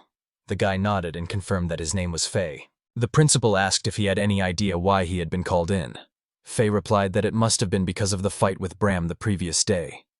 The woman confirmed that this was what she wanted to talk about. She sternly pointed out that their fight had left a huge hole in the school's foundation. Fay admitted it and wondered if he should pay for the damages. The director replied that no compensation would be demanded. She added that it was not just about that. She said that many students had heard him repeatedly refer to himself as Bonnet during the fight, and now she wanted to hear an explanation from him. Fay frowned. The woman noticed this and asked what was wrong. The boy confessed that he was the former eldest son of the Bonnet family. The headmistress closed her eyes and said quietly that she understood everything. She asked if it was true that he had been kicked out of his family and assassins had been sent to cover his tracks. Fay replied that it was exactly so. Fay wondered if she was really the one who made sure no one revealed the truth. The director confirmed, yes, she was the one who stopped any rumors, because it's more convenient for adults to avoid unnecessary confusion. Fay looked at the woman in surprise. She noticed his gaze and asked what was wrong. She blushed and frowned, and the boy, thinking she looked like an offended child, also became embarrassed. The headmistress said she would report the conflict between Bram and Fay to His Majesty. But even despite yesterday, she did not expect a harsh punishment. She explained that the Bonnet family was the pinnacle of power in the country. It was often easier to settle matters with money than to punish and risk betrayal. Fay agreed. However, the woman added that inaction also destroyed authority, so it would probably be limited to confiscating lands. Fay said that was enough. He admitted that he had responded to the provocation himself and had only deepened the conflict. The director replied that the fall of the Bonnets, who keep people in fear, was only a matter of time. Fay agreed. The woman suddenly told him to forget her last words. The guy asked if that was all she wanted to talk about. She replied that there was another important topic. Jessica started talking about controlling the elements. Fay was surprised. She explained that this magic could completely stop spirits and block their movements. She had heard that only Fay had this ability, and she asked about its principle. The guy replied that he couldn't reveal it. Jessica was surprised and asked why. Could knowing about it really hurt anyone? Fay turned away, his jaw clenched tightly. He didn't know what to say. The headmistress asked again why he was silent. He realized that even if he told the mechanism, no one would be able to repeat this type of magic. But he also remembered there were certain conditions for its use, and if he revealed them, everyone would immediately suspect him of being connected to the 5 imperial beasts. And he couldn't let that happen. The headmistress understood and said she appreciated his silence. She added that a simple wizard's victory over a furnace could change the worldview of all the students. It was her dream, so she thanked the fairy. The guy only replied that he didn't deserve gratitude because he defeated Bram by accident. The woman looked at him in surprise. Fay asked what happened, but she quickly assured him that everything was fine. She was amazed at how mature he was at such a young age. She couldn't imagine what he had been through or what thoughts he was harboring inside. Fay stood up and said he was leaving. Suddenly, his attention was drawn to a bookshelf with books on appearance. The guy didn't understand why such an attractive woman needed such books. She didn't explain anything. Fay returned to the classroom, where she saw the teacher dancing near the blackboard, much to the students' surprise. Jason immediately jumped up to him and noticed that he had been gone for a long time. He asked what exactly Fay had talked about with the principal. The principal replied that he would tell him in the cafeteria. After class, Fay went to the dining room. Taking the tray, he headed to the table, but Melia stopped him, reminding him of the forgotten fork. The guy thanked him, and Iris looked at them suspiciously. When everyone sat down at the table, Iris asked why Melia addressed Fay so respectfully, as if she were superior. The guy answered for her, saying that it was an old story, and admitted that the girl was right. Then he turned to Melia and said that now everything had changed, and she could address him simply. Melia didn't understand what he was talking about. Fay explained that it was strange to treat a classmate as superior to yourself, so he asked her to speak informally. The girl was confused. She lowered her head, lost in thought, but at the same time wondered how she would communicate with Fay as a normal friend from now on. Iris watched and smiled faintly. Suddenly someone put a hand on Fay's shoulder. He looked around and saw his sister Cecilia. She formally introduced herself, giving her name and status, and said she would like to speak with him in the student council office. Fay sharply asked what would happen if he refused. His sister calmly asked him again to come with her. Finally he agreed and followed her, not knowing what to expect from this meeting. The older sister came closer and introduced herself, adding that she was the vice president of the student council. She invited him into her office. Fay sat in the student council office, tense as a string. He wanted to end this conversation as soon as possible, so he asked directly why Cecilia had called him. At this time, the girl calmly poured tea. Cecilia said that this president had asked her to call him into this office, and the details would be announced by the director herself, who was due to arrive shortly. The girl placed a tray of cups on the table. Fay took one and looked at it carefully. Then he turned away and sipped his tea, wondering why she was looking at him like that. Cecilia looked alarmed and asked permission to ask him just one question. Fay set the cup down on the table and asked if it was a question from the student council vice president.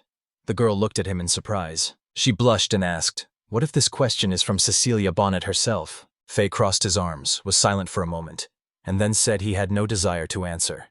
He had only come because the vice president had summoned him, without any subtext. Cecilia lowered her head and began to ruffle the hem of her skirt. Then she added that in that case she would ask as the vice president. Fay turned away, thinking she was abusing her power. She asked why the boy had entered the seminary. Was it not to meet her, Alice, and Bram? Fay looked straight at him and asked why he needed it. Cecilia asked if he had come to get revenge. The boy replied that he was not seeking any revenge. He was only here because a friend advised him to study.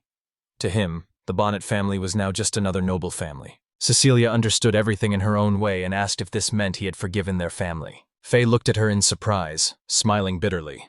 He found it hard to believe that she could think such a thing. He clenched his fist and, looking at his sister with cold menace, asked if she really thought he could forgive their entire family. Cecilia froze in horror.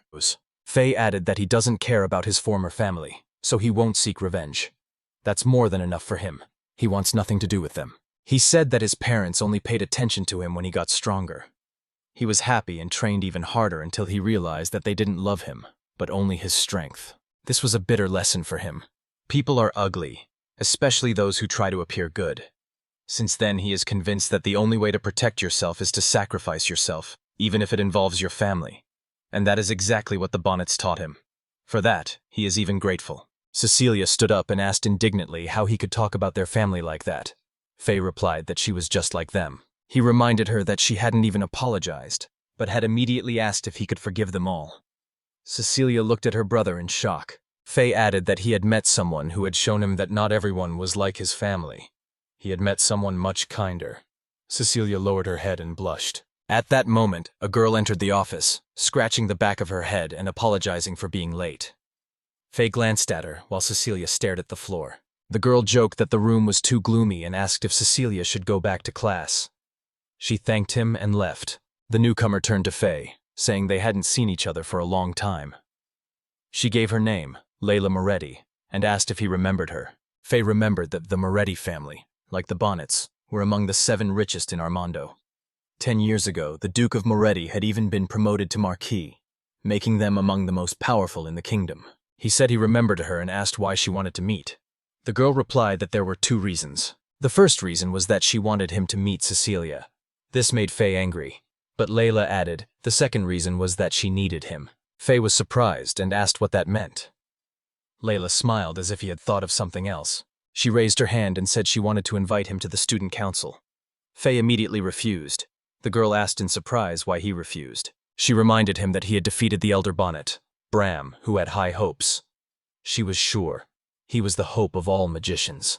Fay was embarrassed, turned away, trying to say something, but Layla interrupted him. Fay explained that during their conflict, Bram simply showed his immaturity. He emphasized that he was still too childish, which was why he was such an easy opponent. Layla says she understands perfectly well, and winks at the guy, saying he might decide to join the student council later. Fay asks what she means.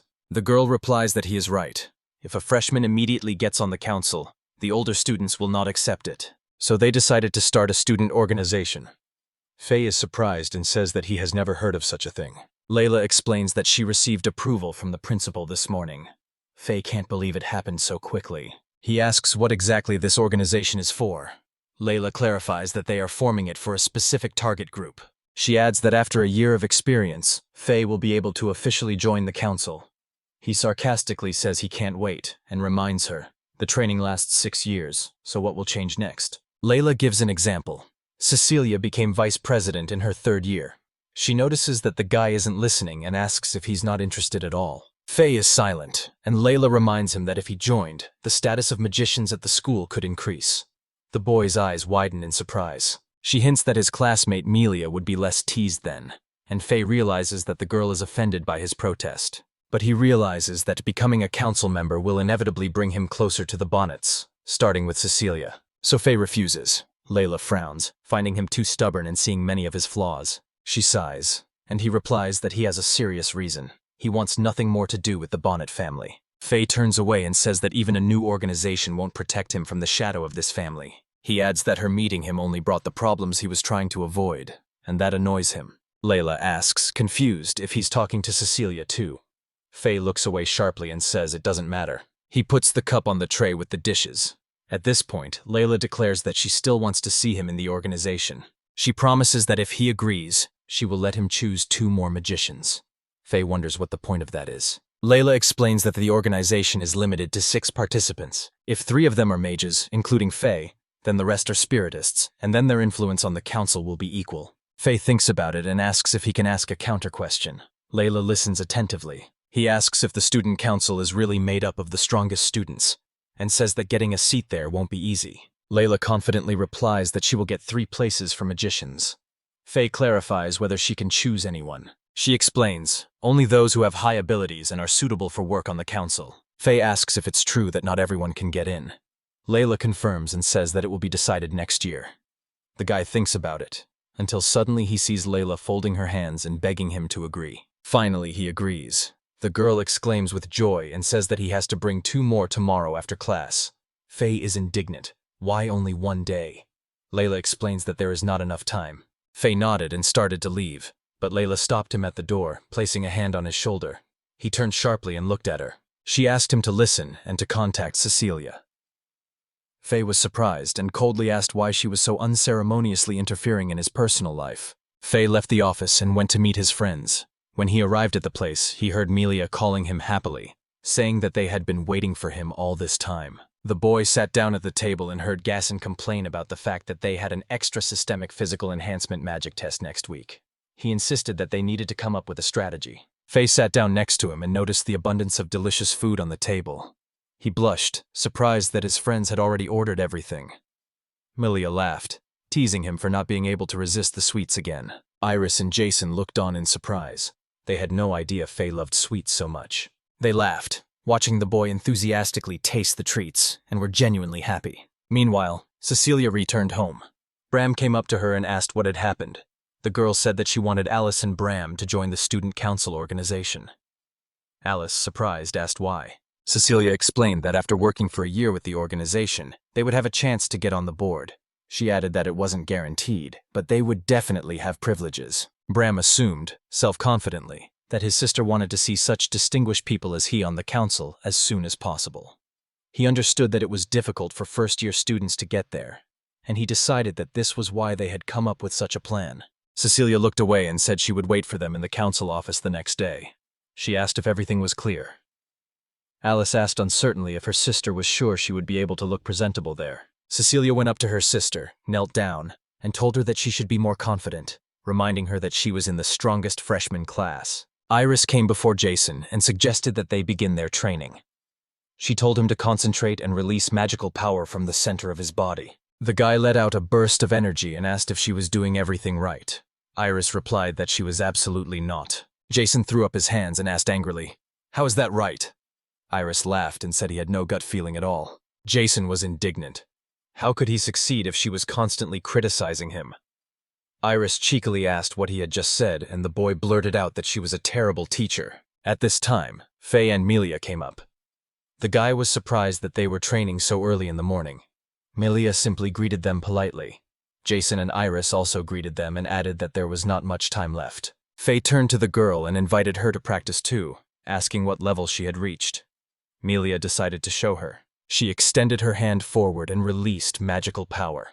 Fay was surprised to see that the girl could now release power from 3 fingers. Melia remembered that 6 years ago she could only let it out through her thumb. Fay smiled as he looked at her, thinking about how diligently she trained every day. He noticed that her power, although a little muddy, was extremely pure. At this time, from a distance, he heard Iris yelling at Gasson again, asking how much more explanation was needed. Then Fay looked at Iris and noticed that although her magical energy was not very pure, she was skillful in controlling it. The guy approached Melia and asked to give her his hands. The girl was embarrassed but held them out, and he squeezed her hands tightly. Iris blushed and screamed, asking what they were doing. Jason blushed too and added that it was not a good idea to flirt in class. Fay was quick to explain that they had misunderstood. He said that he would gradually release his power and allow it to flow smoothly into Melia's body. He asked the girl to concentrate and connect the streams. She nodded in agreement. Fay and Melia held hands, their bodies enveloped in magic. Iris's eyes lit up. She confessed that she had never seen such beautiful power. Gayson blushed too and muttered that he had never seen such sensual magic. Iris immediately slapped him and turned her gaze back to the couple. Melia looked at her hands and thought in admiration that the fairy's power was incredible. She felt the energy flowing through her body in a steady stream, and she tried to channel her own power in unison. The boy was surprised when the girl stretched her hand forward and released magic from all 5 fingers. Melia exclaimed that she had succeeded and was delighted. Fay congratulated her sincerely and said that in a week she would be able to master the physical enhancement spell. But soon the boy yawned and said he wanted to sleep. Iris remembered that he had come even earlier than her and asked in surprise if everything was okay. She didn't remember him ever coming so early. Jason stuck out his chest and said not to be underestimated. He had a secret. Iris skeptically asked what it was. The boy replied that he would just sleep in class. That would be enough. Iris snorted and said that he always slept anyway, so nothing would change. Jason laughed and boasted that even in his sleep he understood Aaron's lessons perfectly. But suddenly a man's question was heard. Is that really so? Jason's face darkened and he fell silent. Their teacher entered the classroom and asked if the boy would get the highest score on the test in this case. The homeroom teacher approaches Gayson and grabs him by the shoulder as he tries to escape, citing an urgent matter. The boy mumbles that it's time to go back, but the teacher sternly orders him to stop. The teacher glares at Gayson and warns him that if he doesn't get the highest score on the next test, he will get a special extra class after school. After practice, Gayson suggested that Fay go get a bite to eat. The boy replied that he had to go to the student council, so he declined. Fay walked over to the student council office. He remembered what Layla had said about having to choose 2 magicians. He assumed that Layla wouldn't be there right now since it was lunchtime. However, he decided to find out, knocked and went inside. The girl was already waiting for him. Layla laughed and said that Fay was late. The guy asked in surprise if she really knew he was coming. Layla confidently confirmed. She pointed to the list of students and asked if that was what he had come for. Fay replied that he wanted to study it carefully. Layla laughed and asked how he could possibly choose someone when he had just started school. Fay wondered if she understood that herself. Why did she make him choose? Smiling, Layla said he could have chosen someone from his own class.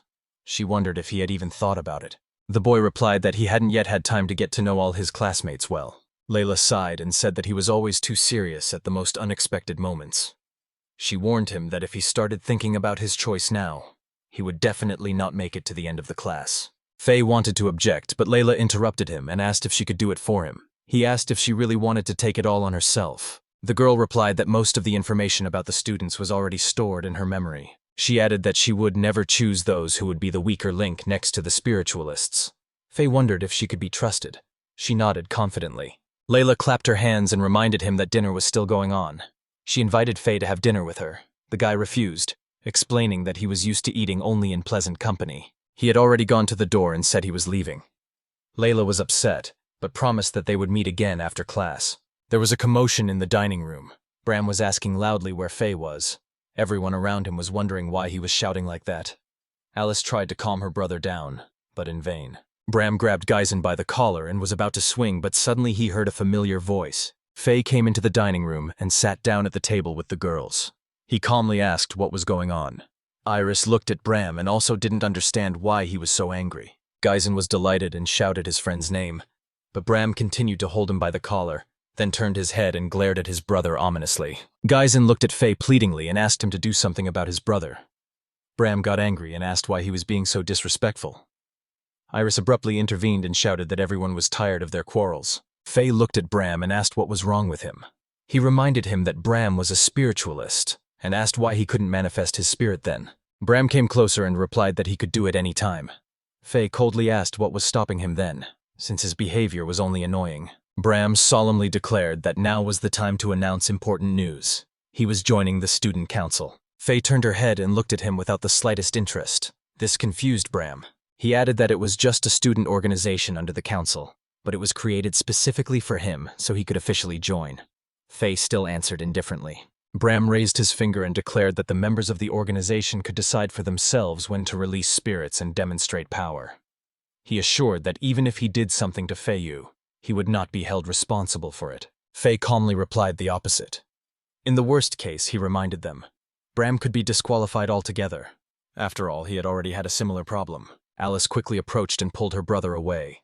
He stepped back but announced that he would not do anything to the fairy for now, but that they would meet in a day anyway. Fay watched his brother and sister leave in silence. It seemed to him that Bram still hadn't recovered from their duel. Fay realized that Bram would also join the student council organization.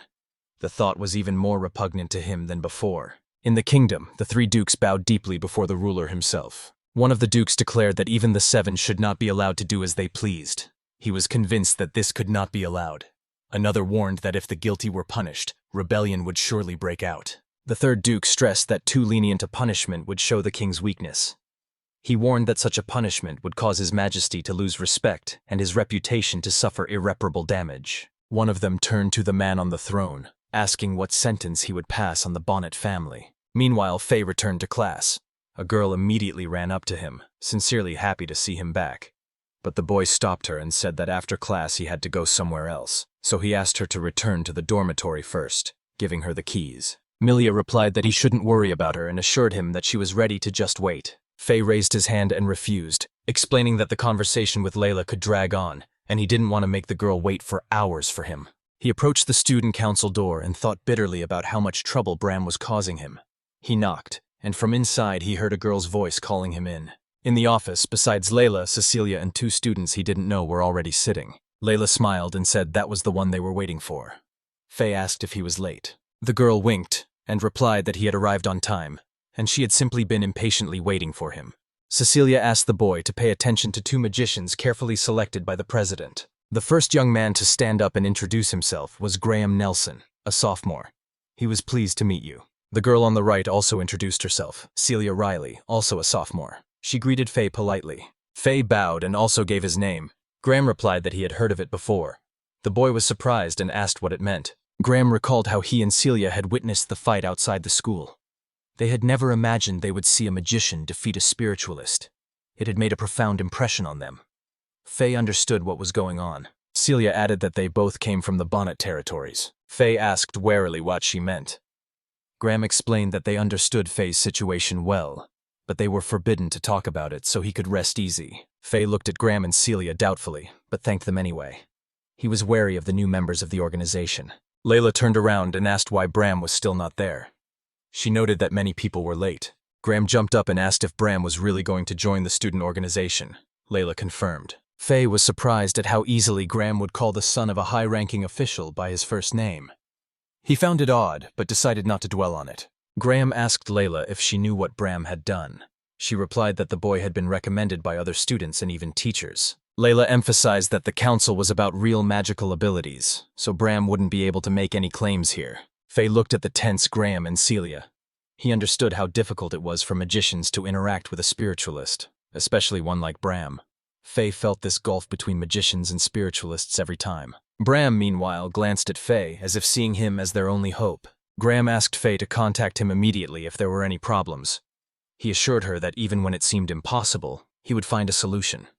Celia agreed with him. Fay smiled and thanked them both, feeling happy to have found loyal companions. A girl entered the office, apologized for being late, and greeted everyone. Then she said her name, Eunice Cessna, a sophomore. Fay glanced at the girl and realized that all three were present now. He assumed Eunice was a spiritualist magician. She bowed and said politely that she was pleased to meet him. Fay, Graham, and Celia also introduced themselves. Fay noticed that Eunice wasn't acting arrogant. She felt his gaze and asked what was wrong. The guy replied that everything was fine. But suddenly he heard Bram's voice and instantly tensed up. The door opened and Bram and Alice came in. He kicked the door open and casually said an apology, and Alice said softly, "I'm sorry." Bram was happy to see the president of the council. When he saw Fay, he asked irritably what he was doing in the student council. Fay looked away and blushed. Alice turned to her brother and asked if he had really joined the organization. Fay replied that he was, and reminded them that he was no longer their brother. Bram roared with rage. He reached out to Fay, cursed, and demanded an explanation of how a simple magician could have joined the organization in the first place. Layla just smiled and assured him that that was the plan. There would be 3 magicians in the organization. This infuriated Bram even more. He shouted that he was categorically against it and slammed the table, exclaiming that the power of the organization was for the strongest, not for ordinary magicians. Layla feigned surprise at his words, and reminded him that if the mothers were weak magicians, then Bram had lost to the weak one. He began to make excuses, saying that he had been caught off guard. But Layla coldly replied that even suddenly, a true level of strength is revealed. Bram clenched his fists, swung them, and shouted that he was against it. He was about to hit Fay. Fay looked confused, but Graham instantly stood in front of him, intercepting the blow. Bram furiously demanded to know who Graham was and demanded to let go of his hand. Graham refused, saying that he could not stand by while his comrade was being attacked. Bram was surprised to hear the word comrade. He asked if Graham was also a magician. He confirmed it. Bram cried out in pain. Graham finally let him go. Fay thanked him, but Graham only asked him not to worry. The gate fell. Alice rushed to it and asked if everything was all right.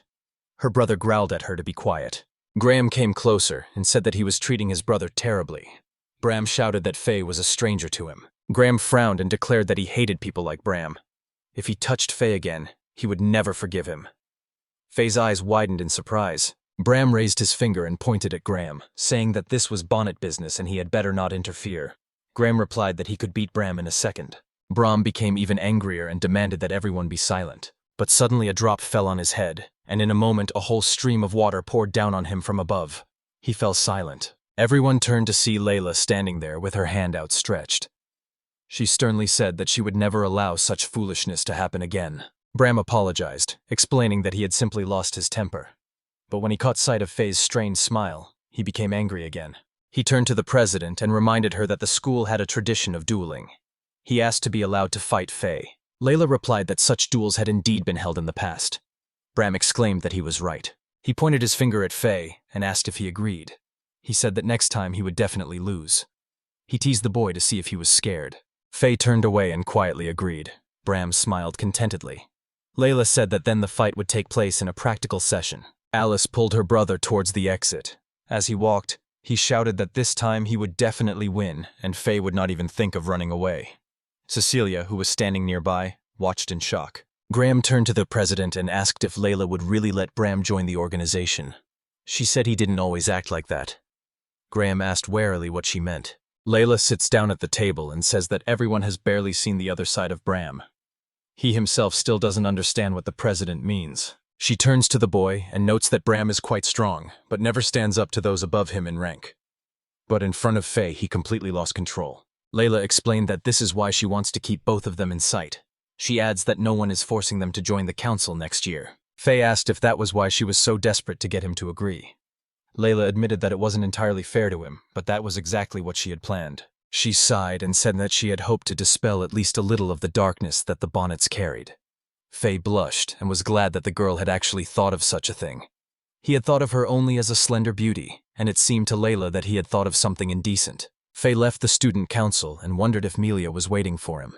He did indeed see the girl in the classroom. She shouted his name with joy. Melia ran up and asked if he had taken care of everything. Fay looked away and said that there were still some questions. He looked down and blushed. Melia asked in surprise what had happened. Fay said he needed some time and asked the girl to come back alone, but Melia insisted that she would go with him. Finally, the guy agreed. Together they went to the dueling hall. There, a practice room was already waiting. Inside, Geisen and Bram held each other by the collar, with Alice and Iris standing next to them. Geisen greeted Fay happily. The latter asked in surprise what they were doing here. The answer was simple. They were training to strengthen their bodies. Fay was confused and didn't have time to say anything. Iris answered for him. There was to be a duel between Bram and Fay, so they needed the premises. She clarified what kind of duel it was. Fay answered briefly. An ordinary one. Iris was surprised by such indifference, and the boy added that they would occupy the hall anyway. Geisen just shrugged. Fay apologized for interrupting the training. Geisen said it was okay, but advised them to check the security of the gym. Brother and brother stood facing each other. Layla announced that the fight would continue until someone admitted defeat. She allowed the use of healing spells, but reminded them that they were responsible for every wound they sustained. Bram considered these words darkly. The signal for the start sounded. Bram shouted that the first victory would be his and launched fireballs. Fay dodged and began casting a body-strengthening spell. Geisen exclaimed in delight that his magic looked incredible. Melia was delighted and said that this was exactly what was to be expected. Geisen turned to her and asked if she was worried. Melia smiled and said confidently, "Fay can't lose." Bram smiled too and remarked that lower-level magic really didn't work on his brother. Fay calmly replied that he could only be defeated by higher-level spells. Bram laughed and wondered if Fay really wanted this, and began to perform high-level magic. He caused a huge wave of fire to roll over the fairy. His eyes widened in surprise. He was amazed that his brother had cast the spell without any movement or even a spell. Fay raised the water net to stop the flames. Magical forces collided. The steam was so high that the audience was stunned. All the magic dissipated. Fay looked at Bram sternly, realizing that they were even. Bram laughed and said he would never admit defeat. Fay realized this wasn't the end. He noticed his brother performing the spell again without any signs of preparation. Layla pointed out seriously that it was difficult for even the student council members to use magic without chanting a formula, let alone at a high level. Geisen asked in surprise if it was possible. Layla admitted that now Fay would have a hard time. Fay raised the water net again as soon as Bram threw the fiery spear at him. Fay raised a wall of water and shielded himself from the fiery spear. He realized that Bram had attacked unexpectedly, hoping to scare him, but he was determined that this time he would show no fear. He found it strange because there were no prerequisites for using the high-level spell Flame Wave. Fay knew well, even before the average level of magic, there are always signs of preparation. He looked at Bram and saw that he was smiling. The boy couldn't understand what was going on. Bram used not only basic and high magic, but also spirit magic, and still he didn't look exhausted.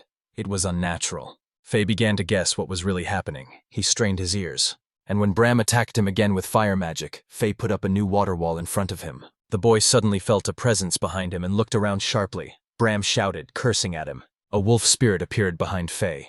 Everyone present backed away in fear, fearing for the boy's life. Fay raised his hands and simultaneously used wind and water magic. The streams merged, washing away the spirit and casting it away. Bram didn't have time to dodge the barrage. He only opened his eyes in surprise, and then his body was thrown a long distance. Everyone was stunned by what they saw. Bram stood up, cursing furiously. Layla, shocked, whispered that Fay was a magician whose power would melt the frost. Fay approached his brother and asked directly if he had really used the Oron crystal. Fay knew very well that this was an extremely rare crystal capable of storing magical energy. Even the simplest spell, enhanced by it, releases the accumulated power and grants the owner unprecedented power. Such crystals could only be afforded by the royal dynasty or the aristocrats closest to it. Bram stood up and defiantly answered what the significance was. He asked where it was written that crystals could not be used in a duel. Fay sighed and asked why his brother didn't want to rely on his own strength. Bram only replied that his strength was money. He argued that his true power lay in wealth, intelligence, and opportunity. Fay responded by asking another question. Bram crossed his arms and asked what his brother was interested in. Then Fay asked directly, whose magic was stored in the crystal? Bram smiled and replied that it was their father's magic. Fay remembered the moment his father called him into his office and ordered him to leave the house. He lowered his head and thought that by surpassing the magic of the Oron crystal, he would be able to defeat his father himself. Deep inside, the feeling he had tried to forget resurfaced. The bitterness proved to be stronger than him. Fay began to feel the urge to deal with the family that had betrayed him. He wanted to see them on their knees, begging for mercy. Bram was frightened, as powerful magic swirled around the boy. Fay declared that it was time to end it. He demanded that Bram show him his father's strength. At first, Bram was frightened, but then he concentrated and asked why Fay was pretending to be so strong. He again invoked the fire net's spell, intending to destroy his brother in flames. He then created a fiery bow in his hands and drew the string, ready to shoot an arrow. At that moment, Geisen and Melia shouted, calling for the fairy to stop. Fay lowered his head and remembered his birthday at the temple, when his father had kicked him out of the house, forbidding him from crossing the threshold. Scenes of escaping from bandits and a deadly fire tornado flashed through my memory. He realized that defeating the power of the Oron crystal would also mean defeating his father. Fay decided to destroy all who betrayed him. He raised his hand sharply and called forth a powerful whirlwind.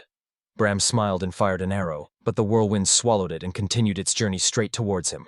Silence fell in the hall. Everyone watched in awe as the result of the fight between Bram and Fay was revealed, shocked by the power they saw. Fay stood directly in front of the huge gap in the wall where Bram had been thrown. He lay under the rubble. Layla exclaimed excitedly that Bram had broken the wall again and found his behavior provocative. Fay asked why not take this as confirmation of his victory. Layla replied that the victory was obvious to everyone. Fay turned to Layla and asked if the mages would continue to participate in their student organization. The girl confidently confirmed, but suddenly Bram stood up and declared that he hadn't lost yet. Layla only coldly replied that he looked pathetic. Bram shouted even louder, repeating over and over why Fay was always ahead. Fay wanted to say something, but his brother interrupted him, convincing him that he could not lose to someone like him, and that his advantage was only in his innate talent. Bram screamed that he wished they had gotten rid of his brother on the day he was born. Fay's gaze grew cold, and suddenly Alice's voice cut through the tense atmosphere. Everyone turned to the girl. She cried, saying that Bram had no idea how Fay trained every day from morning to night, and that it couldn't be reduced to just the words regular exercises. Fay bowed his head, then asked what to do about the broken wall. Layla reassured him, saying she would take care of the repairs. The guy thanked her. Unexpectedly, Fay approached Melia, took her by the hand and said that they should go. The girl was surprised, but followed anyway. Geisen tried to stop him, but Fay apologized and explained that he was terribly tired. They were walking down the street when Melia asked them to stop. Fay looked back and asked what was wrong. The girl said nothing, she just pointed at his hand. The boy was surprised and asked what was wrong with her palm. The girl blushed and closed her eyes. Then he noticed that he was still holding her hand. Fay abruptly let go and apologized, and Melia looked down in embarrassment. Fay continued to apologize, explaining that he had grabbed her unintentionally. The girl smiled and said it was no big deal. The guy assumed she was just tired. He asked if she was hungry. Melia said she should take a bath. Fay agreed and promised to prepare everything.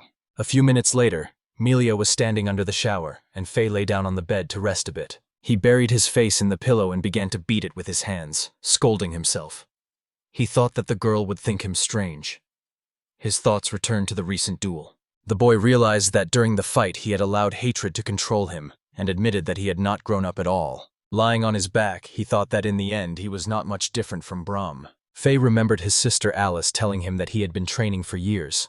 He covered his eyes with his hand, realizing that things should have been different. He realized that Alice couldn't hate him because it was his parents who kicked him out of the house. Holding his head in his hands, Fay looked to the side and noticed a small ball on the shelf. The next morning, Geisen and Iris were training again. The exhausted boy fell to the floor and declared that he was terribly tired. Iris came over and said that he had now learned how to cast spells on the body. She wondered if he could raise the purity of his magical power even higher. The guy crossed his arms and replied that he was all about quantity, not quality. Iris shook her head, claiming that he couldn't compete with that. At that moment, Fay and Melia approached them. The boy greeted them and wished them good morning, and Melia just smiled warmly. Iris raised her voice, accusing Fay and Melia of coming too late and asking them not to leave her alone with Geisen. The boy was indignant. Fay laughed, which surprised everyone because he was in a good mood. Geisen turned away and announced that it was time to continue training. Fay called out to him. Geisen was surprised and asked what had happened. Fay asked if he wanted to ask about the duel. Geisen replied that he didn't see any point in asking, unless Fay himself wanted to be asked about it. Geisen denied it. Then Geisen turned to him and said that perhaps it was better to leave it as it was. Fay was wary, but he heard that it was just too confusing. Geisen smiled and explained that it was better to leave the truth incomplete than to question a lie. Melia quietly asked Fay if it was time to go. He agreed. Iris looked at Geisen and said that sometimes he said smart things. Geisen was surprised and called himself a good guy. Everyone laughed because Geisen really did seem funny. They returned to class. Geisen sat down at his desk and tried his best to stay awake, concentrating his magical power to avoid extra classes. The teacher turned around and noticed that the boy was still napping. He decided to prepare a methodology for his special lessons. Then he turned to Fay. Fay asked what the teacher wanted. Aaron asked him to supervise Geisen's training. The teacher explained that the boy wasn't changing, despite all the lessons, and perhaps talking to Fay would help. He added that training was everything for a magician and asked him to take it upon himself. Fay reluctantly agreed, although he looked at Geisen with displeasure. Suddenly, Jessica appeared at the door. She called out to Fay and said she had something serious to talk to him about. The director handed him a letter with a seal and asked him to come with her. The guy immediately recognized the symbol. Meanwhile, Bram stood in his father's office, demanding an explanation. He admitted that, upon learning about Fay's entry into the student organization, he could not stand it and challenged him to a duel, where he was defeated. His mother asked in horror how he could lose to a mere magician, and assumed that Fay was merely imitating someone stronger. Alice intervened and said that Fay fought honestly and didn't cheat anyone. Everyone turned to her. She repeated that she had told the truth. The father sternly replied that their former brother no longer existed. He ordered Alice not to call him that, even by accident. She looked at him in confusion. Meanwhile, he turned to Bram again, asking why he had lost. The boy turned away and began to make excuses, as if he hadn't shown all his strength because he thought he was fighting an ordinary magician. The sisters looked at him with tension. Their father demanded the truth. Bram insisted that he was not lying. Then he asked what had happened to Aron's crystal. Bram tensed and said that he had used it for research. The man fell silent, then looked at Alice and ordered her to tell the truth. She gathered her courage and replied that Bram used Aron's crystal and spirit power, but even so he lost to the fairy. The father looked at his son and asked if it was true, but at that moment there was a knock on the door and Armand asked permission to enter. He apologized and said that a decree had arrived from the king. Alex became wary. Armand handed him the letter. Unfolding it, Alex read. Himself, Fay Bonnet, Cecilia, Armand Boswell, Alice and Bram are to arrive at the royal castle of the Kingdom of Armando at exactly noon in 10 days. Alex clutched the letter in his hands, angry that the king's order had come just as they were having trouble with Fay. He figured he should deal with the boy himself. Meanwhile, Fay stood before the headmistress, reading a letter demanding that he arrive at the castle of the Armando Kingdom at noon exactly 10 days from now. He felt that the decisive day of his fate had arrived. The headmistress confirmed this and took out a suit prepared especially for him from the box. She said that one cannot go to the royal capital in school uniform. Fay raised his hands in protest, but the principal interrupted and asked directly if he had a suit. The boy blushed and admitted that he didn't. Then she insisted that he accept the gift. Fay thanked him and carefully picked up the box. He looked at the suit and remembered how many years had passed since he had last worn something formal. The director explained that in 9 days a carriage would be waiting for him at the main gate, as the journey to the capital took half a day. Meanwhile, Lana was hanging out the laundry when she suddenly felt a strange breath of wind. A rotten leaf fell from the tree, and when the woman caught it, she realized that the day had come when Fay would set off for the royal castle. She raised her hands to the sky and thought about how she could help her son endure the trials that awaited him in the kingdom. That evening, Fay tried on the suit. Melia, enchanted, exclaimed that it looked surprisingly beautiful. The boy turned away in confusion, and the girl, sitting on the floor, wondered what was missing from his image.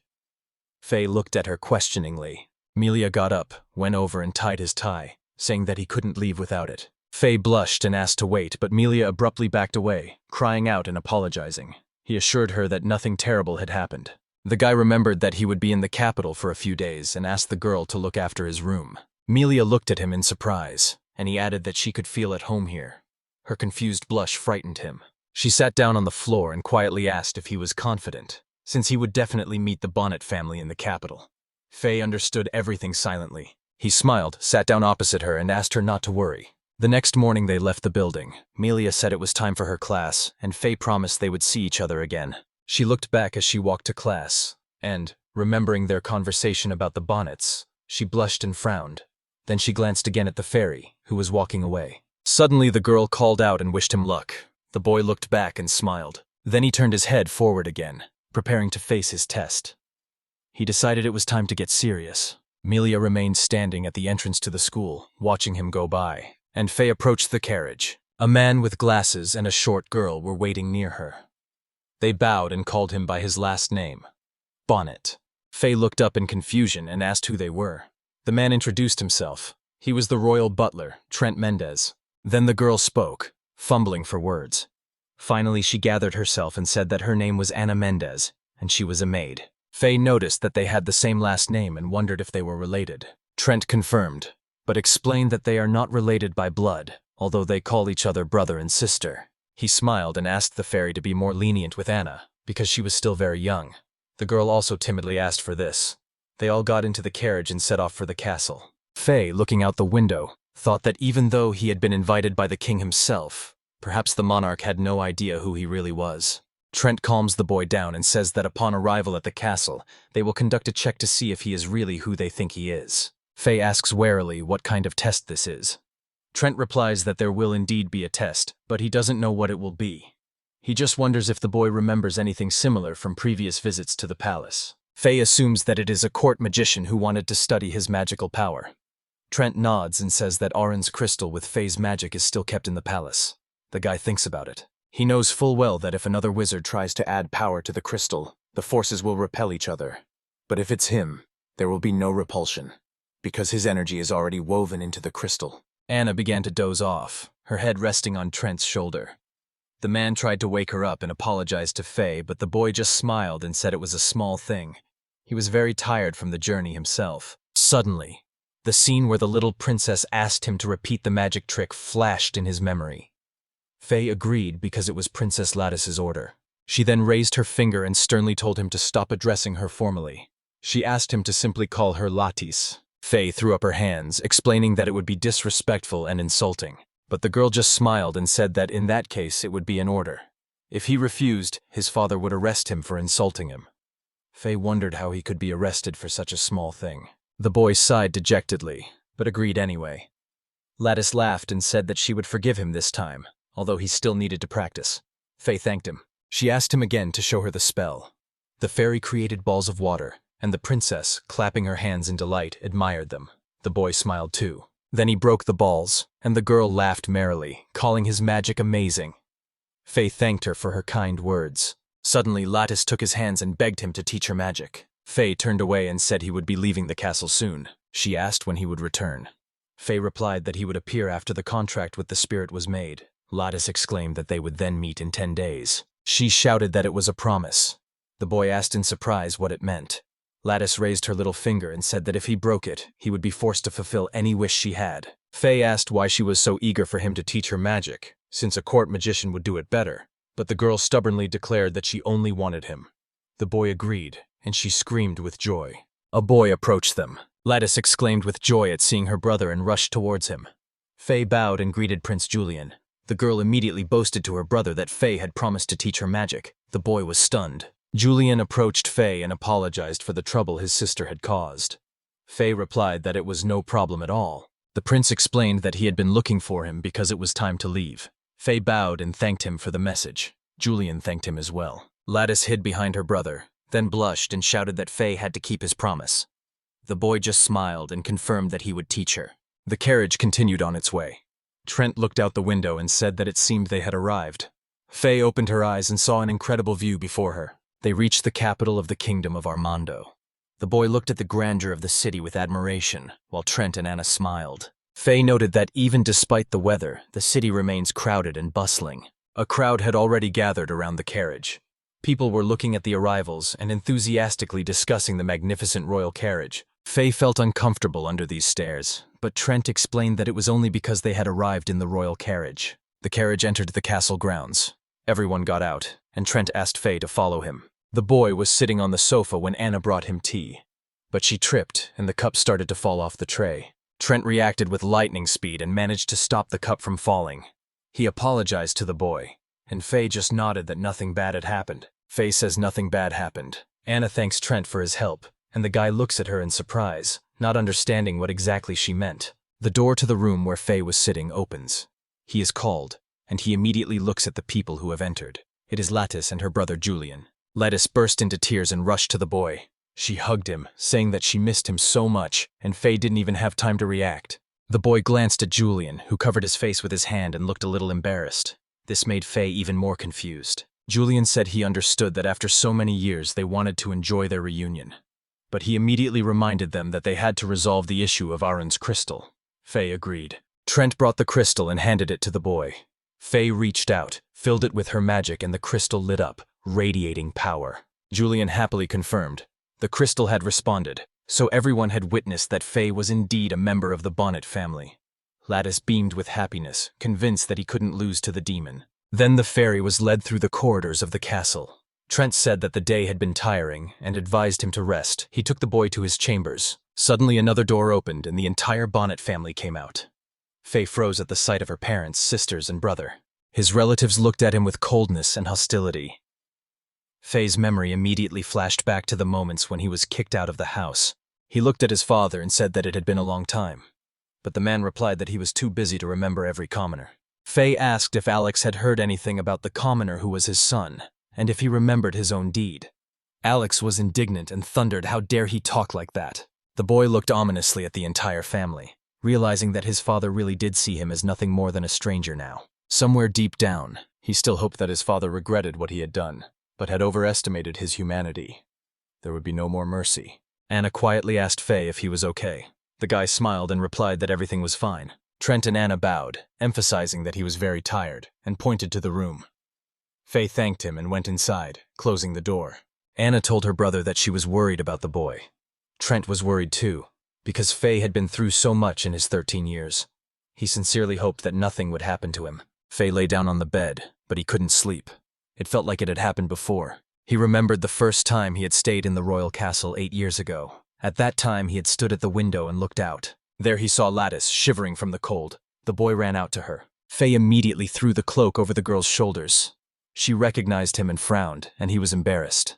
The boy knelt down and gave his name, introducing himself as the son of the Duke of Bonnet. Lattice apologized and asked why he was out so late. Fay looked away, embarrassed to admit that it was his first night in the castle and he simply couldn't sleep.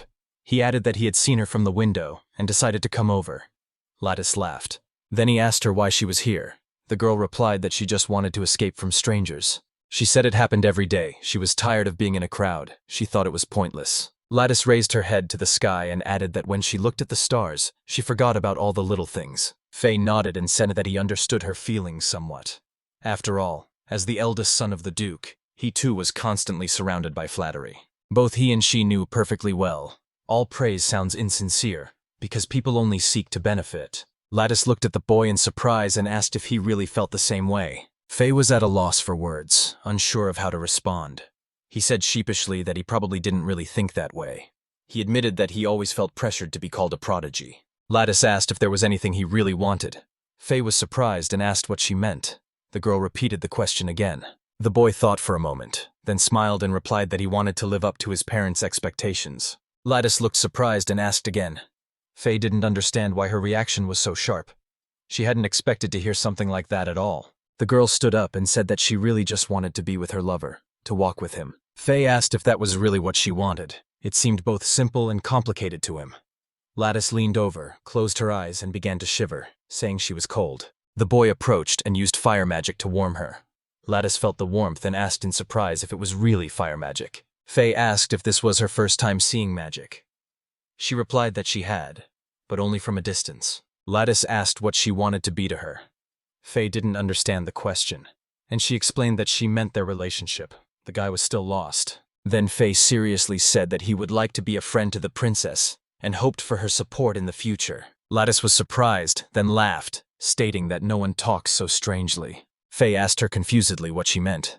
The girl just accepted his offer of friendship and laughed again.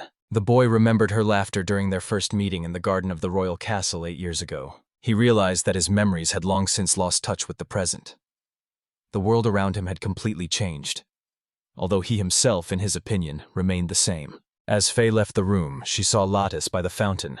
She looked worried. The guy approached. She turned around, and at first he was surprised. Then he came even closer. Lattice was glad he had come. Fay said he was embarrassed because the girl had guessed his intentions. She crossed her arms and said that now they could talk in peace. The guy tried to object, saying that they had nothing to talk about. Lattice got angry. She exclaimed that there were a lot of topics. It had been 6 years. Fay replied that even if she asked him questions, he wouldn't say anything interesting because he had been living in the forest all this time. Lattice asked why he was living there. The boy explained that a woman named Lana had rescued him and taken him in. Lattice sharply told him to shut up. She was amazed that he had lived with a woman for 6 years. She asked if they had lived together in the woods. Fay confirmed. Lattice frowned and asked what his relationship was with Lana. The guy didn't understand what she meant and replied that Lana was his mother. Lattice's expression changed instantly. She was happy and told him to forget her previous question. Fay didn't understand anything, but he agreed. She stopped and said she had a few things to talk about and reminded him of their promise. The boy looked at her in surprise, but Lattice just smiled. Then she talked about his family. She said that his family should have been his main support in life and should have been 6 years ago. She admitted that she didn't know the details of what had happened at the Bonnets, but she still wanted to support him. Fay replied that everything was fine. Even if he didn't have any relatives, he had people he could call family. Lattice wanted to add something, but at that moment Fay wondered how much longer he and Lana could consider themselves family. Lattice suddenly grabbed his hands. The boy looked at her in surprise. She said seriously that no matter what, she would always be on his side. She promised to show him what a real family was one day. She raised her head and her face was very close. Fay asked confusedly what that meant. The girl blushed and pushed him away, exclaiming that it was nothing. Fay walked over to the girl and hugged her tightly. Lattice was confused and tried to stop him, but the guy only thanked her sincerely at that moment. Alex slammed his fist on the table in anger, cursing. He declared that he hated Fay. His real mother was also angry because the boy had become a threat to their family's status. Fay woke up to the sunlight on his face.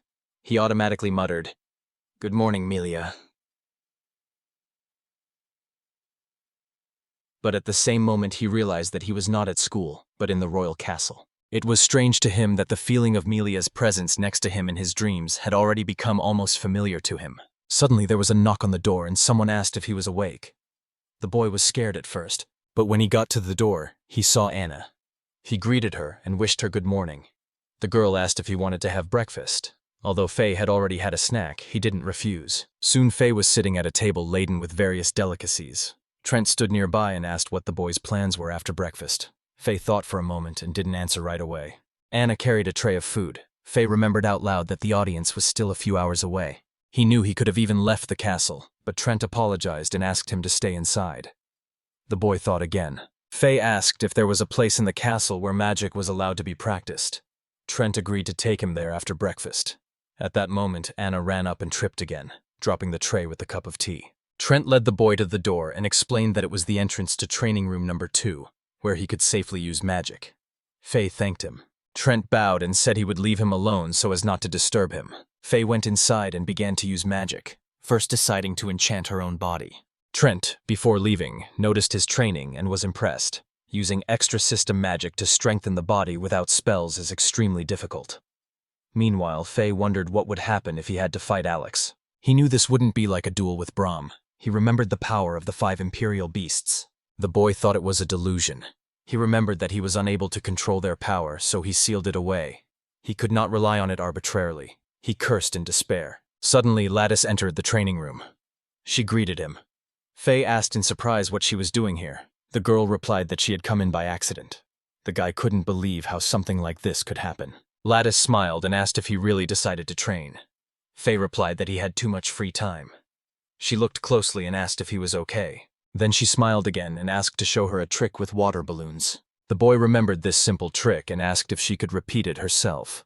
The girl thought he had completely forgotten about that promise. Fay clarified that she remembered everything perfectly. He was sure that she could handle it herself, because it was elemental magic. The girl's eyes widened, and then she frowned. Lattice cried out loudly, sharply reprimanding him. Fay did not understand what was the matter. She turned angrily and walked away. Fay tried to stop her, asking what he had said wrong. He couldn't understand why she was offended, and even doubted whether she really knew how to use magic. The boy thought that the princess should have learned magic a long time ago, since they had a court magician. He wondered again what was the matter. At that moment Anna came up. Fay turned and asked what had happened. Anna said it was time to go to the audience and offered to fix his tie. Fay replied that he would do it himself. The girl suddenly started crying and asked if he was afraid she wouldn't be able to handle it. Fay explained that wasn't the case and finally agreed. He crouched down on the floor so that the girl could reach his collar. Anna went over and started tying her tie, but she couldn't seem to get it right.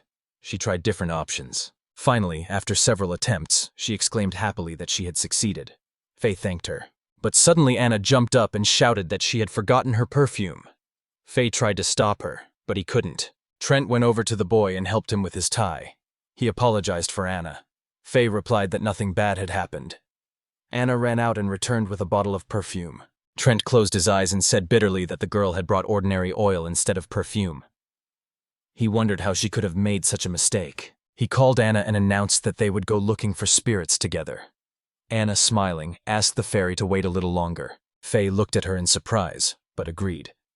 He noticed how happy Anna was listening to her brother, and smiled sincerely, thinking that they really were a beautiful brother and sister. Once upon a time, 5 heroes won great victories in the war against demons. For their merits, they received the titles of dukes and became part of the 7 most powerful families of Armando. But there were also those who had no outstanding combat merits, but provided the heroes with incredible support in the rear. 2 families gained the ducal title thanks to logistics. One of them was very special. The Dirk family became an exception among the aristocracy, as they were also given a special title. The king, grateful for the salvation of the country, endowed all the dukes with vast lands and promised to fulfill any of their requests. The heroes, without hesitation, asked for wealth and land, bowing gratefully before the throne. Then the king turned to the girl from the Dirk clan, wondering if she also desired great lands. But she replied that she did not need any estates or luxury. The king was surprised and asked what she wanted. She said that her only wish was to live peacefully with her little daughter, who had lost her father. She asked only for a piece of forest and a small house. The king found this unusual and worthy of respect. She was not interested in wealth or fame. From then on, she appeared at the castle once a year for an audience. Only the king and the most influential people in the country, including 7 war heroes, knew the face of this woman. But 10 years ago she died. A little girl cried at her coffin. After her mother's death, it was this girl who took on the burden of running the household. She lived alone in a small house in the middle of the forest until one day she met a boy there. Fay was sitting on the couch, tense to the point of exhaustion. Trent walked into the room. He said the king was calling for him. Fay was surprised. Trent just smiled and asked if his heart was ready. The boy didn't know what to say. They reached the door, and Trent announced to the knights at the entrance that Fay Bonnet had arrived. The guard was let through. Fay opened the heavy door and saw the king on the throne. The whole Bonnet family was sitting nearby, and they all turned to him with gloomy faces. The king smiled, pleased at his arrival, and said that now everyone was gathered. The Bonnet family stared at the boy. Alex kept his eyes on his son, and Fay returned the same stern look. The boy entered deeper into the hall, and said that Fay Bonnet had come by order of His Majesty King Alfred Armando. He knelt down. The Bonnet family looked on in disgust. The king remembered that he had not seen him for a long time, and asked if it was true. Fay replied that it had been 6 years. The king was surprised and admitted that the boy had grown up. Fay looked up at the monarch and said that he had not changed at all. The king replied that flattery was pleasant, but too obvious. He reminded them that he could not tolerate lies, even from his own vassals.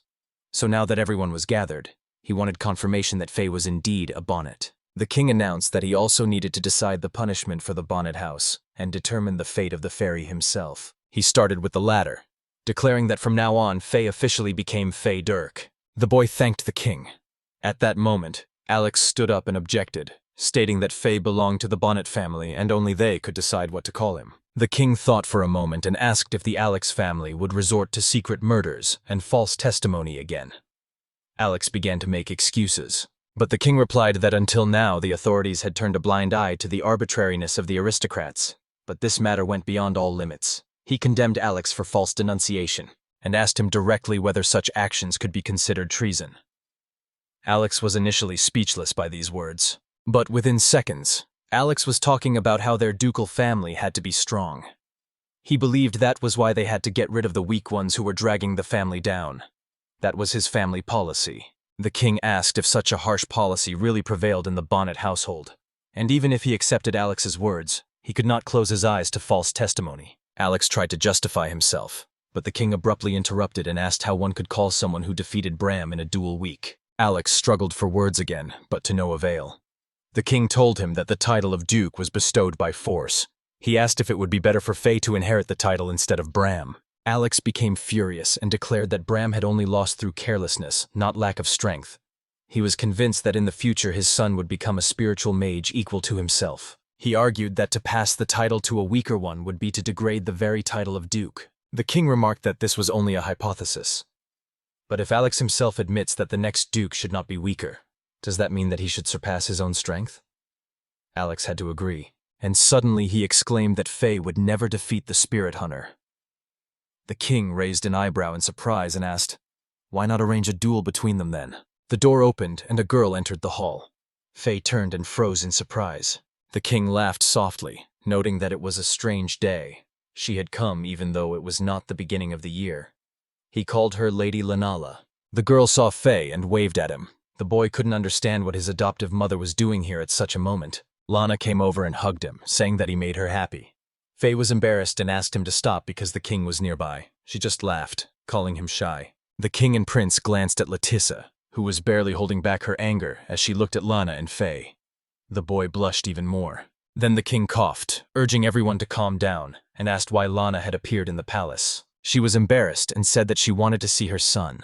The king was surprised because he did not remember that she had a son. Lana hugged Fay again and declared that he was her son. The guy was completely confused. The king remarked in amazement that healing magic had saved him from mortal wounds, and assumed that this was how Fay became her adopted son. Alex interrupted the conversation and abruptly asked who this woman was. The king reminded him that he had never seen her before. Then he solemnly introduced Lana. She was the current head of House Dirkserk, one of the Great Seven. Alex tensed noticeably, for this was an influential figure. Fay looked at her in astonishment. Alex suggested that their lineage had healing magic. The king turned to Lana and asked what she meant by the duel. She replied that His Majesty should see for himself the current abilities of the fairy. The king listened attentively, and Lana approached the boy and asked if it would be better that way. The fairy did not have time to say anything. Alex smiled and said he didn't mind. He was ready to prove his strength again. Fay only got angry, not understanding what inevitability his father meant. The king thought for a moment. Fay looked away, remembering the duel with Bram. He remembered that Alex's magic, stored in the crystal Bram used, was weaker than the real thing. But he also knew about the existence of spirit magic, and understood that sooner or later, he would have to face it. Therefore, Fay firmly agreed to a duel. The king closed his eyes, then announced that the battle would take place in 15 days. He ordered Fay and Alex to prepare carefully. Father and son glared at each other with hatred again. Late at night, Fay stood under the jets of water in the shower and remembered her father's gaze, filled with fierce hatred. He slammed his fist into the wall, then slowly slid down, realizing that Alex had not lost his strength. On the contrary, his magic was ruthless. Fay knew this man had no mercy. He doubted he would ever be able to defeat him. And then Fay finally came to her senses and firmly decided that she could defeat her father, even if she had to strike him mercilessly without any mercy. The next morning, he met his classmates who looked excited and called everything that was happening a terrible nightmare, while Fay himself walked away with a depressed look. Geisen grabbed his head and shouted that they were always in trouble, and Iris shouted that now they would have to stay after school and practice. Fay was surprised and asked to explain what was going on. Then Geisen began to tell the story. The day before, Aaron had entered the classroom and, apologizing for being late, stood before them with a serious expression. Everyone immediately noticed that the mentor looked depressed, so they couldn't help but ask him what exactly happened. The man explained that the school had decided to hold a competition between their class and Class A. He remembered how he was sitting in the office before class when Nerold suddenly entered and, with a twinkle in his eye, noted that Aaron was preparing his students with too much enthusiasm. Nerold came closer and brazenly said that no matter how hard he tried, his students would always be weaker, because Class A was much stronger than any ordinary magicians. Aaron just smiled and replied that he couldn't pretend he hadn't heard it, because even Bram himself from Nerold's class had lost to his student Fay, which made him furious. Indignant, Nerold suggested holding a competition between the classes to finally prove whose group was stronger.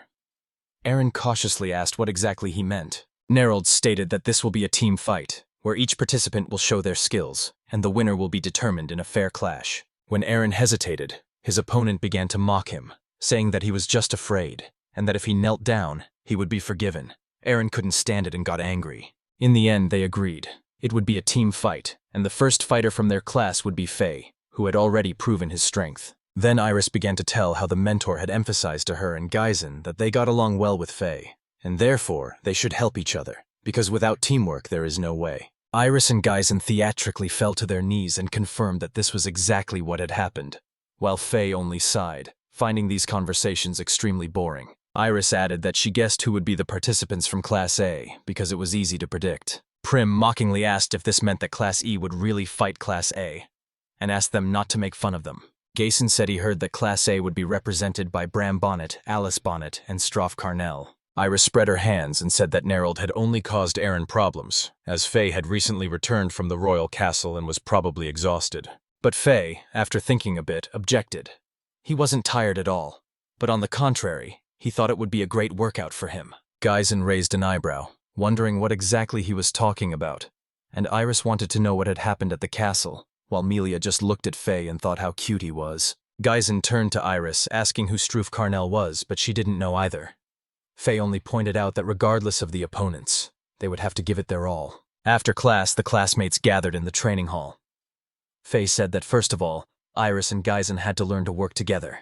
Otherwise, they wouldn't be able to win against the spirit mage. Iris glared at the boy and asked if she really had to cooperate with him, to which Geisen replied that she shouldn't look at him like he was trash. Then Fay bent down and quickly tied their legs together, despite both of their desperate attempts to stop him, and had already tightened the final knot. He smiled and asked what they thought about running at 3/4 speed, believing that this was how Iris and Geisen would learn to cooperate. They took the first step and immediately fell, with Iris screaming for him to stay away, and Geisen yelling back that she was the one holding him back. When they finally managed to get up, the girl angrily asked if he could move his legs, and he threw the same thing back at her. Iris and Geisen became even more angry, while Fay from the side only sighed and apologized, thinking that his method was too harsh. He was about to suggest another way, but he noticed something interesting in the argument between the girl and the boy, and a new idea was born in his head. A magic ball suddenly flew between Iris and Geisen, and both of them, shuddering, looked back, noticing the fairy with an outstretched hand.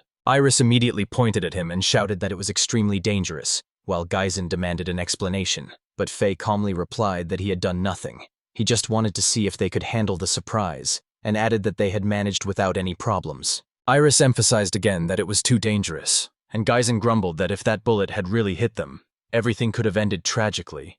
And only Melia looked on in confusion, not understanding why Fay was acting so harshly towards her friends. Fay raised his index finger up, and they immediately understood that the boy was ordering them to look up.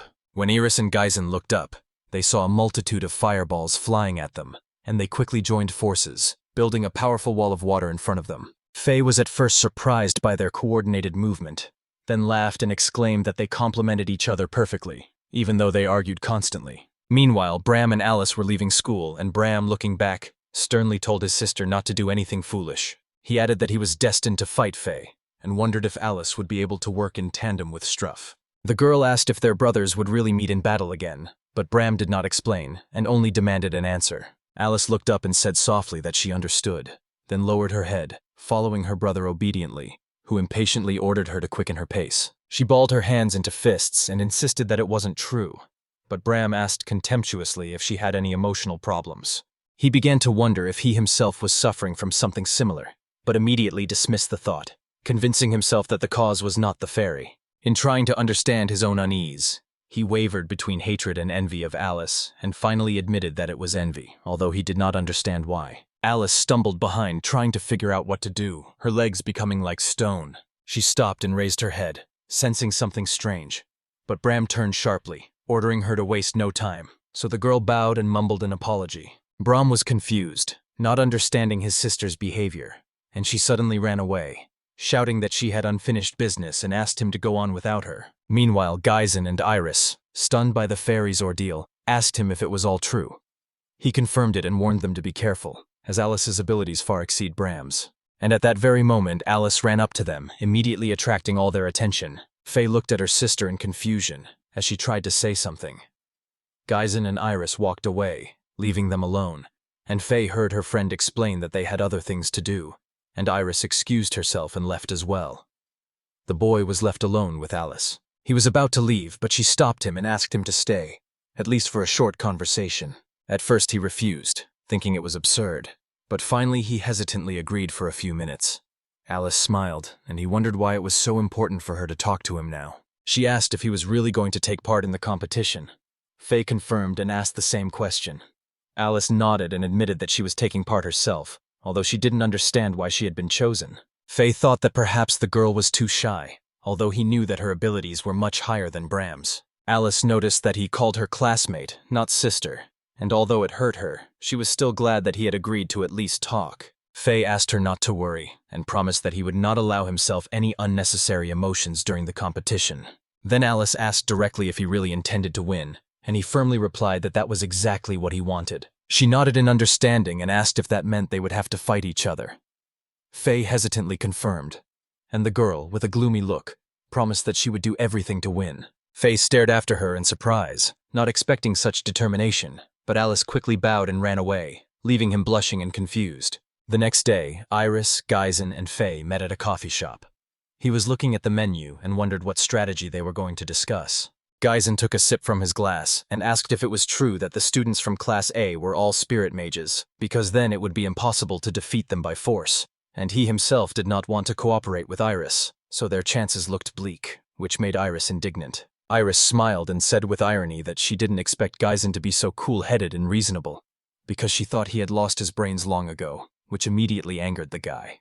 While Iris and Geisen argued, Fay calmly asked them to place their order and himself addressed the waiter who approached their table. When the waiter brought the ordered dishes, Geisen gathered his thoughts and invited Iris and Faya to listen to his plan, which surprised both of them, because they had no idea that the guy was capable of thinking something up. He said that if the opponents summoned spirits in the form of animals, they could do some tricky things with them. Iris asked about the animals, but Geisen only looked seriously at his friends and asked if they understood his plan, waiting for their reaction. Fay raised his hand and apologized, saying he was passing, and even Iris immediately gave up, although she thought Geisen had figured out a way to exploit the animal's immaturity.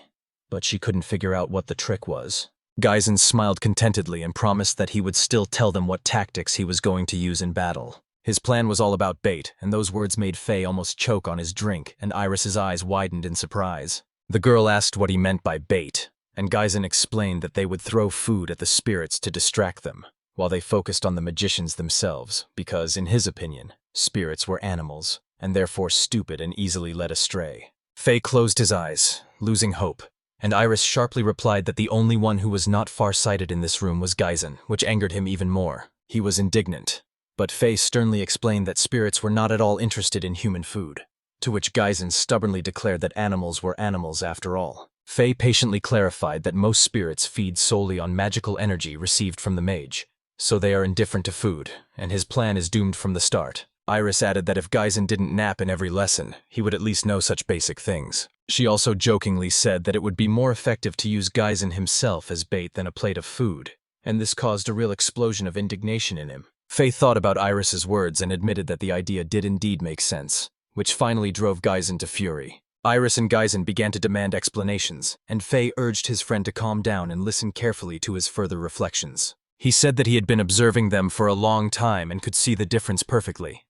Iris had extremely pure magical power, and they were almost equal in physical skills, so that could be used. Iris smiled contentedly and looked at Geisen, who only clenched his fist and glared at her angrily. Fay explained that Geisen's main strength was his power and straightforwardness in battle.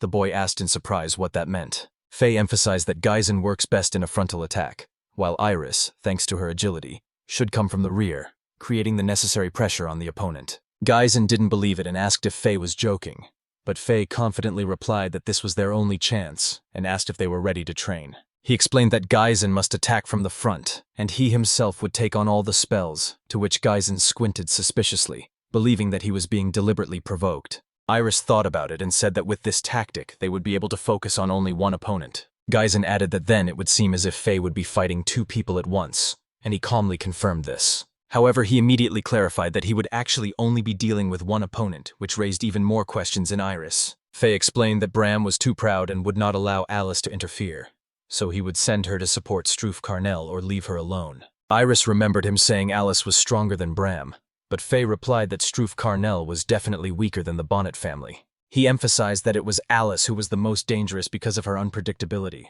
and it was her they should be most wary of. Fay concluded that Geisen would play a key role in this battle as a decoy to divert forces, although Geisen himself again resorted to violence, not understanding why he was assigned such a role. And just then, a strange guy approached them, asking in surprise if they were really discussing battle strategy, and mockingly added that it was hard to be a simple magician. Geisen turned sharply and asked the boy who he had called an ordinary magician. The boy coldly repeated, "All of them," and Iris curiously asked who he was. The stranger was annoyed that the girl didn't even know who he really was. His gaze fell on the frowning Iris, and suddenly he blushed, feeling his heart beat faster. Fay guessed and asked directly if he was really Struve Carnell. The guy confirmed, and in response asked if he was Fay Durke. Struff said he had heard of Fay and called it foolish that such talent still remained among the weak. He added that he would never reveal himself as long as he was held back by Iris and Geisen. Geisen and Iris were immediately furious. The boy asked if he was trying to provoke them, and the girl demanded an explanation. Struff just closed his eyes and told him to calm down. He said there was no point in getting angry just because he had spoken the truth. Inside, Iris and Geisen felt a little more strength, and even Fay would not be able to stop them. Struff smiled again and declared that it didn't matter, because they would lose to him anyway. He approached Iris and, addressing her as Kitten, asked why they didn't want to take the easy way out and avoid the problems. His hand touched Iris's shoulder and she flinched. At that moment, Geisen exploded, calling her not a kitten, but rather a gorilla. Struve frowned and declared that he would not tolerate such disrespect for the girl, promising to silence Geisen. But Geisen laughed and said that he had no idea what Iris was capable of. The girl, confused, asked what it all meant. Struff turned around, wished him luck, but said it was useless anyway. At that moment, Fay stopped him. The boy confidently declared that he was wrong, and that it was Iris and Geisen who would be able to defeat him. Struve was surprised and asked if Fay realized what he was saying, but the boy firmly confirmed it. Iris and Geisen looked at their opponent with a challenge. He turned around, said he would wait for this moment, and left. Geisen cursed, saying that Struff was annoying him, but Iris quietly pointed out that he wasn't as scary as people said he was. This angered Geisen even more. Fay just smiled and confidently declared that everything was fine and they would definitely win. He asked his friends to believe it. Iris and Geisen looked at him in confusion when Melia walked into the establishment. She greeted them and apologized for being late. Geisen asked if she had really finished her business, and the girl confirmed that she had everything sorted out. Fay reminded them that they had 9 days left and they had to train hard so they wouldn't regret it later. Somewhere in the park, Struff lay down on a bench and, blushing, remembered Iris's look. And then he started to curse angrily. He himself did not understand why the image of the girl would not let him go. Anger and confusion intertwined within him. 9 days passed. All the students gathered in the arena where the battle between Class A and Class E was to take place. In the crowd, someone was talking about the quarrel between the teachers, while others were joking that Class E had no chance. One of the students suddenly asked if they knew that Fay belonged to Class E. This caused a wave of surprise. Nerold announced that everyone was gathered and solemnly announced into the magic microphone, Class A versus Class E. He called for everyone to enjoy the spectacle and place bets. At this time, Aaron approached his students and noticed the arrogant smile of his opponent. The students happily greeted the teacher. Aaron looked at them and firmly said that he believed in them and was sure they could win. His words stunned Iris, Fay, and Geisen. Fay smiled and said that it all started when Aaron got angry at the mockery of their class. And now he knows. Victory will definitely be theirs. Some in the stands noticed that the teacher was dripping with sweat, and suspiciously assumed that he had already surrendered before the fight even began. However, Aaron, not paying attention, only called on the students to give their all. Geisen shouted back passionately that they would do everything possible for the sake of victory. Nerold raised his hand to silence everyone and began explaining the rules of the battle, immediately clarifying that the use of the Arun crystal would be strictly prohibited. Nerold warned that the students themselves were responsible for all injuries and added, victory would go to those who could incapacitate their opponent. Fay announced that his opponents would be Bram and Alice, while Geisen and Iris would have to deal with Struff. Geisen confidently replied that he could rely on them. Nerold's expression became serious. After the countdown, he loudly announced the start of the battle. Fay enchanted the body and rushed forward with incredible speed.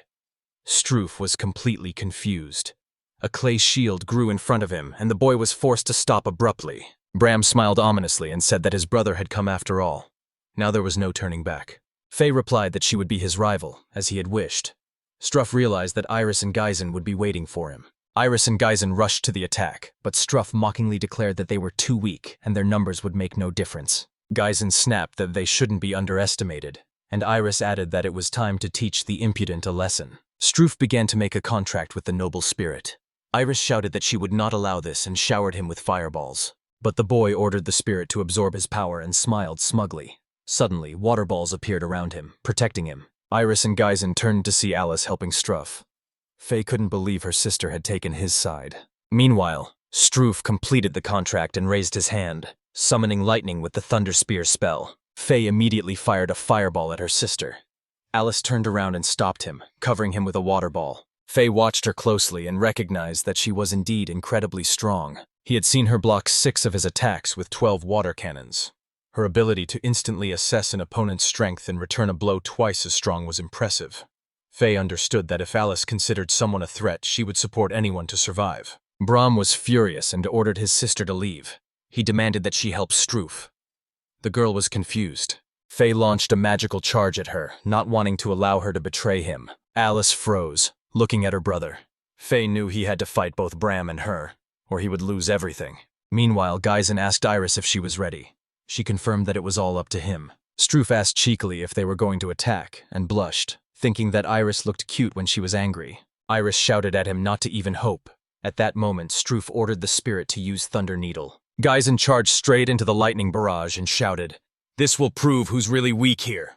His body was showered with electric charges, but he only smiled. Fay asked his comrades if they knew the true weak point of the ovens. Geisen shrugged and said that many people believe that it is the lack of weaknesses that allows the ovens to dominate.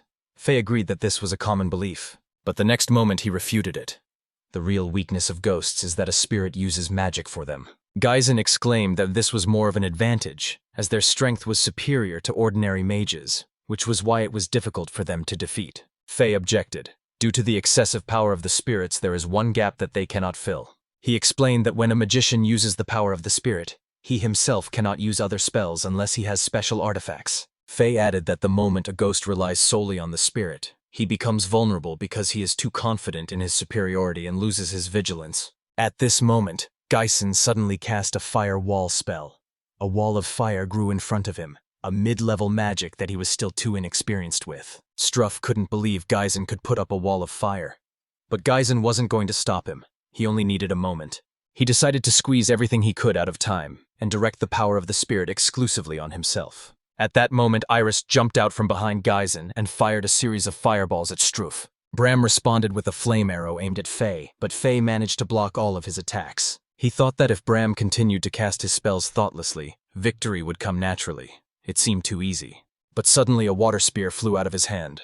The boy barely had time to cover himself with a clay shield. Bram shouted at Alice, forbidding her to interfere. The girl apologized to her brother guiltily. Fay looked at his sister, confused and unsure. He thought she had made a big mistake by joining the battle. A look at Iris and Geisen told him the plan was working. He had no right to lose now. Fay used elemental control. Bram was furious, thinking it was another illusion. Bram threw the flaming spear at him again. Fay knew that deception would not work now, because his brother had already seen his magic. But he responded with his own fiery spears. Bram was shocked, and that was enough to knock him out of the fight. Fay decided that now was the time to hold Alice back and buy time. That girl unfurled the water shell and saved Bram from the blow. Fay was stunned. He didn't think his sister would go against him seriously. Bram was about to say something, but Alice interrupted him, apologizing. Her gaze fixed on the fairy, declaring that she wanted to fight him. Fay remembered his childhood, how she was always there, how he would show her little magic tricks, and his sister would shine with joy. But the contract with the spirit never came to fruition, and he had to run away from home. That day, Alice stood by the window, not understanding how it all happened. I remembered the moment when Alex gathered the children in his office and told them to forget that Fay had ever been their brother. He forbade them even to call him that. At that time, Alice felt powerless and thought that if she had even a little power, she could change this sentence. She longed to become stronger, to never be so helpless again. And from that day on, I started training even harder. Thanks to this, today she stood before her brother again. And for the first time, she dared to disobey Bram's orders.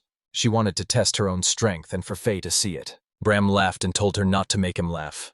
But Fay threw a stone at her brother and silenced him. Bram fainted. Fay looked at his sister in surprise. He hadn't expected her to actually want to fight. His gaze swept over her intently. He assumed her spirit was average, but he wasn't sure. Alice's defense was impressive. There wasn't a single drop of extra magic in her magic, just pure power. She knew she was being rude and should apologize, but the desire to fight was stronger. Fay couldn't understand why she was doing this. He stopped his thoughts and reminded himself that his sister hated him. After all, on the day of the banishment, she had only been standing by the window. But now her smile strangely lit a fire within him. He focused and realized that he had to fight. Iris, meanwhile, threw several fireballs at Struff, causing an explosion that was seen even in the far rows of the stands. Nerold announces that Class E is gradually putting pressure on Class A. He admits that Class A has been holding up well. Iris looks through the smoke and wonders if she has achieved her goal. When the smoke clears, Struff appears, shabby but smiling. He says coldly that he even found it painfully enjoyable. Iris looks at him in surprise, not understanding why her attack didn't work. Struff mockingly walks over to the girl, asking if she really thought it would hurt him. He turns to Geisen and calls him a worthless weakling who can't take a single blow. Iris indignantly denies this, claiming it's a lie. Struff recalls the moment when Geisen lunged at him, and adds that he then saw Iris crying and begging the fairy for help. He grimaces and wonders why her face is so distorted. Then he suddenly smiles and says that it turns him on. Struff leans over to Iris and brazenly asks if she will go on a date with him. She clenches her fists in anger, wondering how he manages to hold himself so audaciously against both of them. She raises her hands, begins to weave a spell, and asks Geisen to become her rival. Geisen gets up from the floor, walks over to Struff, and says hoarsely that he will never be alone in battle. Iris looks at him, stunned. Struff smiles wryly, claiming that the girl is trembling and afraid like a shadow of herself. Iris angrily asks what he means. Struff pauses for a moment, surprised that Geisen is resisting more than expected. Geisen points a finger at him and declares that ordinary magicians learn differently than spiritists. Struff snarls mockingly in response. He calls upon his spirit again, certain that the boy underestimates the power of a true spiritist. Geisen is momentarily lost, but Iris yells at him to use his magic quickly. The guy grits his teeth and says he knows what he's doing. Fay reminds us from the sidelines that even if Struff lowers his guard, his spirit has not disappeared, so victory will not be easy. He adds that it was for moments like these that they trained all 9 days. Struff summons lightning and warns Geisen to stay calm or he will regret it. Iris and Geisen create a wall of fire together, combining their powers. Their magic merges, gaining unprecedented power. They manage to repel Struff's lightning. He is in despair and does not understand how ordinary magicians were able to repel his spell. Fay explains that the spiritists rely too much on spirit power. Even when their magic is repelled, they have no choice but to use spirit power again. Iris and Geisen continue to press, and the girl admits that Fay was right. Struff is not changing his tactics. Geisen yawns, saying that he is even bored. Struff is shocked that his magic has been rejected. He doesn't understand how these two managed to do this. He remembers how confident he was of his own victory before the fight even began. At the time, it seemed to him that a simple spell would be enough to win. He believed that it would be easy. But now, standing in the middle of the arena, he can't believe that the combined magic of ordinary mages can so degrade his power. Iris notices that his energy is weakening. She remembers Fay's words that the ovens value their power much more than ordinary mages. She shouts that she will stand until the end, as Fay asked. Geisen also roars that they will do his bidding. Struff feels his strength ebbing away and angrily admits that his chances are almost gone. His spirit begins to fade. Geisen asks if he is really disappearing. Iris confirms that the spirit has used up all its energy. Struff curses in despair. Geisen lunges forward, clenching his fist, and taunts. "Tired of swinging magic? Then try me with your bare hands." He swings. Struff contemptuously calls him arrogant. In response, Geisen's fist crashes into his face. Geisen continues to beat Struff, who has no time to dodge or defend himself, until he finally loses consciousness. Exhausted, Geisen picks him up and reminds him that they train differently, then falls to the ground from exhaustion himself. Iris laughs through her fatigue, wondering how the mages ended up in a simple fight. She asks how he came up with the idea. Geisen just smiles smugly. The girl falls next to him, and the boy, barely able to catch his breath, says that they only did all this because Fay asked. Alice puts her hand on her chest and says she wants to fight Fay. She stands in front of her brother, and he looks at her intently. At this moment, the girl remembers her childhood, when he showed her various magic tricks. Fay also remembers those times, but thinks her sister hates him.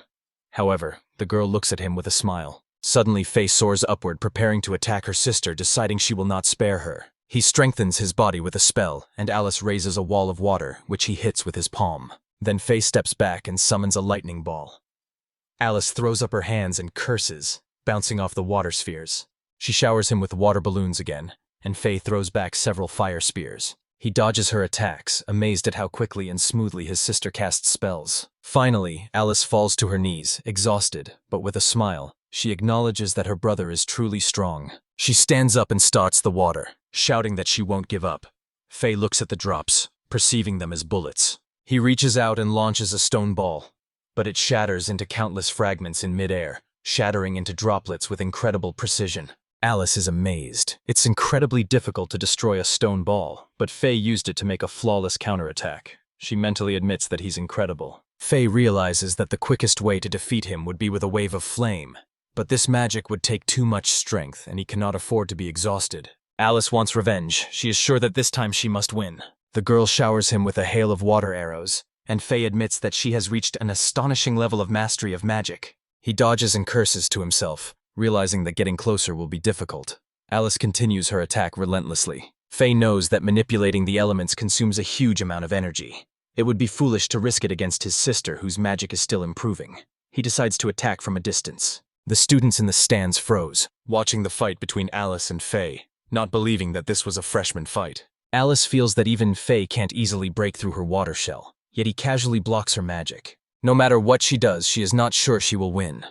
She asks herself how she will be able to defeat her brother. Fay also realizes that she can block both elemental and intermediate spells. It was becoming increasingly difficult to maintain a grueling exchange of blows. He raises his hands and creates a wave of fire, deciding to show all his abilities at once. A wave of fire rolls towards the girl. Alice raises a water dome to repel the attack. The fire continues to press against the dome. Fay looks at her sister and thinks that she can't relax even after the first blow has been repelled. He decides to resort to a military trick. Instead of directly penetrating the defense with fire, he uses high-level earth with water properties. Alice already guesses that he is preparing another spell. And indeed, Fay causes an earthquake with the water element, directing it directly at the girl. Alice's water dome began to sway from side to side, unable to withstand the pressure. Fay realized that this barrier was created for general protection, and now he would be able to break through his sister's defenses. Alice felt trapped. She recognized that Fay possessed truly incredible power. A thought flashed through her mind. Why had he never been able to make a contract with the spirit? After that, the girl fainted and fell to the ground. All the spectators were stunned. They couldn't believe that Fay had won. Nerold solemnly announced the victory of Class E. Fay looked at Alice, raised his hand, and thought grimly that perhaps his attack had been too strong. He hadn't expected such a result. The students rushed to Alice, Fay, and Geisen, shouting words of admiration. They called them incredible and sincerely congratulated them on their victory. Many people discussed Fay's magic. Everyone noted that it was different from the rest. After this battle, the attitude towards magicians changed. They were no longer despised. It had been 15 days since the fairy's first visit to the royal castle in 6 years. Today he was heading there again. As Alfred Armando, King Armando, had promised, the solemn preparations for the decisive duel were already being completed. Fay walked confidently. The day of the final battle with his father Alex had come.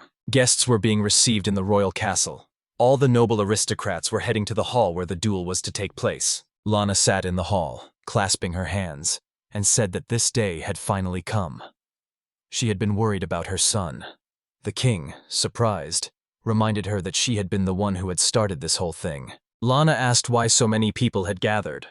The king replied that other nobles also wanted to see the duel. He added that the interest in the fight is huge. Lana said that Fay is now a real celebrity. Many aristocrats looked at Lana in surprise, not understanding who she was or why she spoke so freely to the monarch. Bram was teased for having to watch the fight only through a monitor. His mother warned that even the best would fail if their father's magic began to weaken. Lana just smiled. She believed in her son and wanted him to achieve what he had always wanted. Alex entered the arena. He was confronted by Fay. Drones flew around, broadcasting every move. Alex stared at him with a hateful gaze, while Fay stared at the figure he once called father. Alex wondered why people needed magic and spirit magic. He believed that magic existed to fight demons and protect what was most precious. But his own opinion was different. He believed that magic was only needed for this moment, for the sake of the fight. He even regretted that Fay might accidentally lose after trying so hard to survive. One of the drones landed nearby, announcing that there were 10 seconds left until the start, and began the countdown. Fay took a fighting stance. Alex grinned, thinking the guy was too nervous. After all, in a magician duel there are 2 classic ways to start. The first is the use of simple elemental spells. They are weak but fast, forcing the enemy to lose momentum. The second is unconventional magic and body strengthening.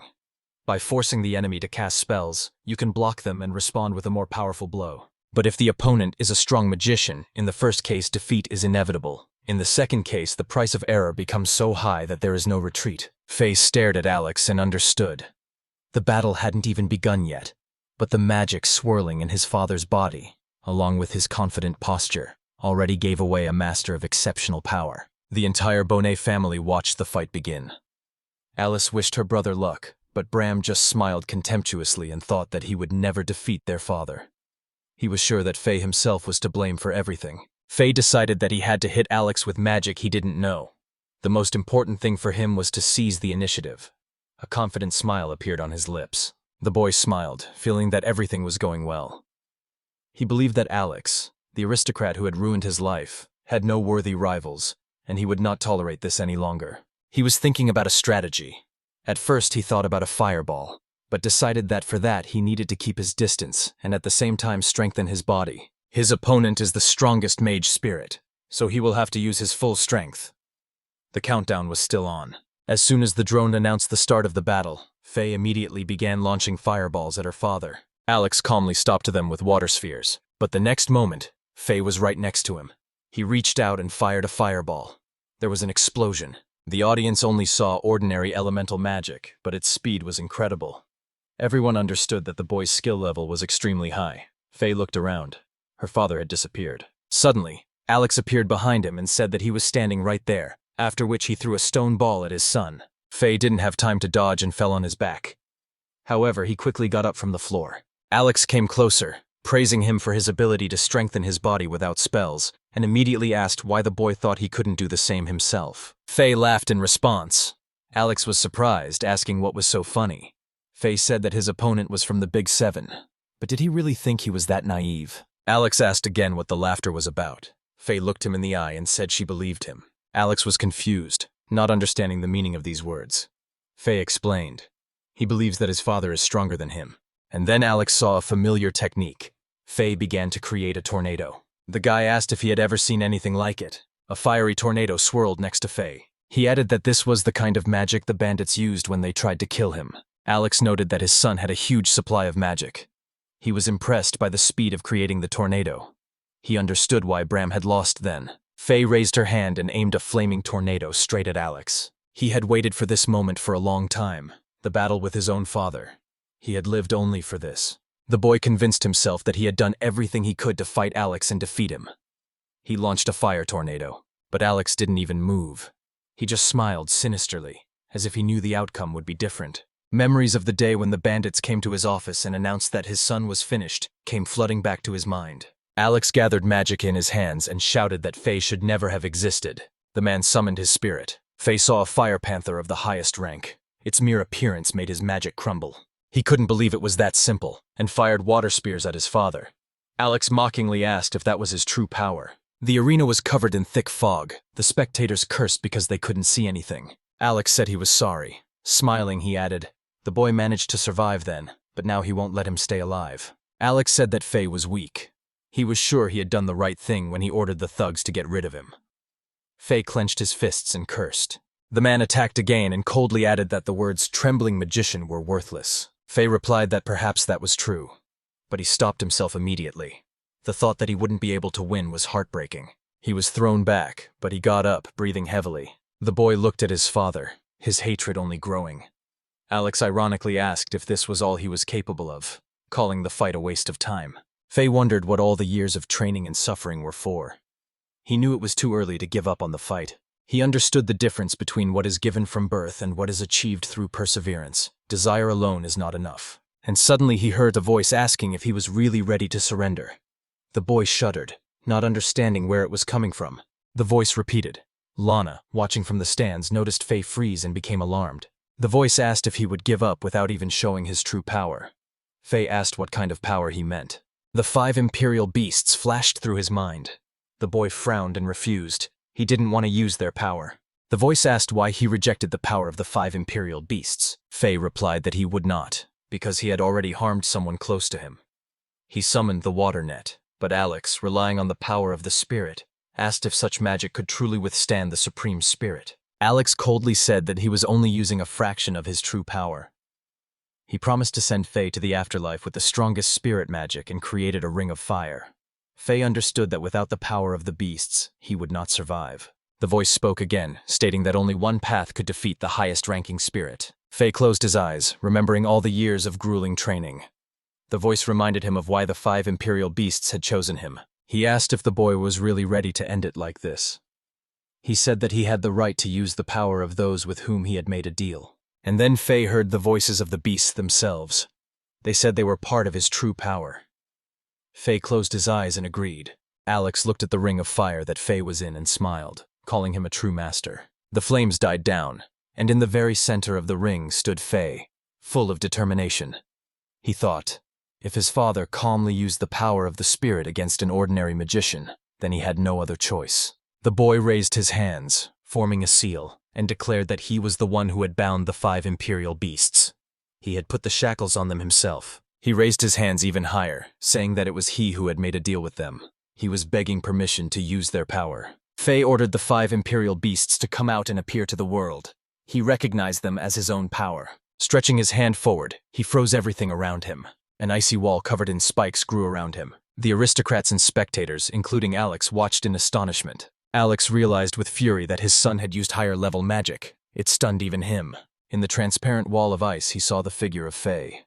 The guy broke the ice barrier and stepped outside. Alex asked in surprise what he had just done. Without hesitation, Alex fired a fire arrow at him, but suddenly he felt his spirit disappear. Alex cursed and looked back at Fay, who was smiling. He asked menacingly why his son was smiling. Alex shouted that he would not spare his son and fired more fiery spears at him. Fay only raised her hand, and all the flames were instantly bound with ice. He looked at his father and said coldly that it was all in vain. The world was obeying his will, and now everything would freeze. Alex didn't understand how Fay could freeze his fiery spears. Suddenly, the man's leg became covered in ice, and he screamed. Fay calmly explained that no human could escape this cold. Alex saw the ice slowly begin to spread throughout his body. He cursed furiously. The ice rose higher, impeding every movement. Fay watched silently as the ice swallowed her father. Alex fought hysterically, cursing his son, trying to create fiery spears, but they all went out before they could appear. Raising his head, he looked at the fairy with fear for the first time. It seemed impossible to him that the magic of a spirit of the highest level was weaker. He remembered that something like this could only be achieved with the help of ruin crystals. Still, he had to admit that magic could not surpass his son's power. Alex couldn't accept that he had lost to an ordinary mage. But it was even more painful to realize that it was Fay who had defeated him. In despair, he cursed everything. The ice had completely frozen his body. He didn't even have time to say a word. The entire hall froze in shock. The spectators whispered, not understanding what had happened. Many thought Alex had given up. Nothing was visible through the thick fog. Brahm couldn't believe his father had lost. His mother was seething with anger. Cecilia noticed that the fog was beginning to clear. Alice, sitting nearby, looked anxiously at her brother. The king pointed to the ice wall and asked Lana if she knew what it was. She just shrugged.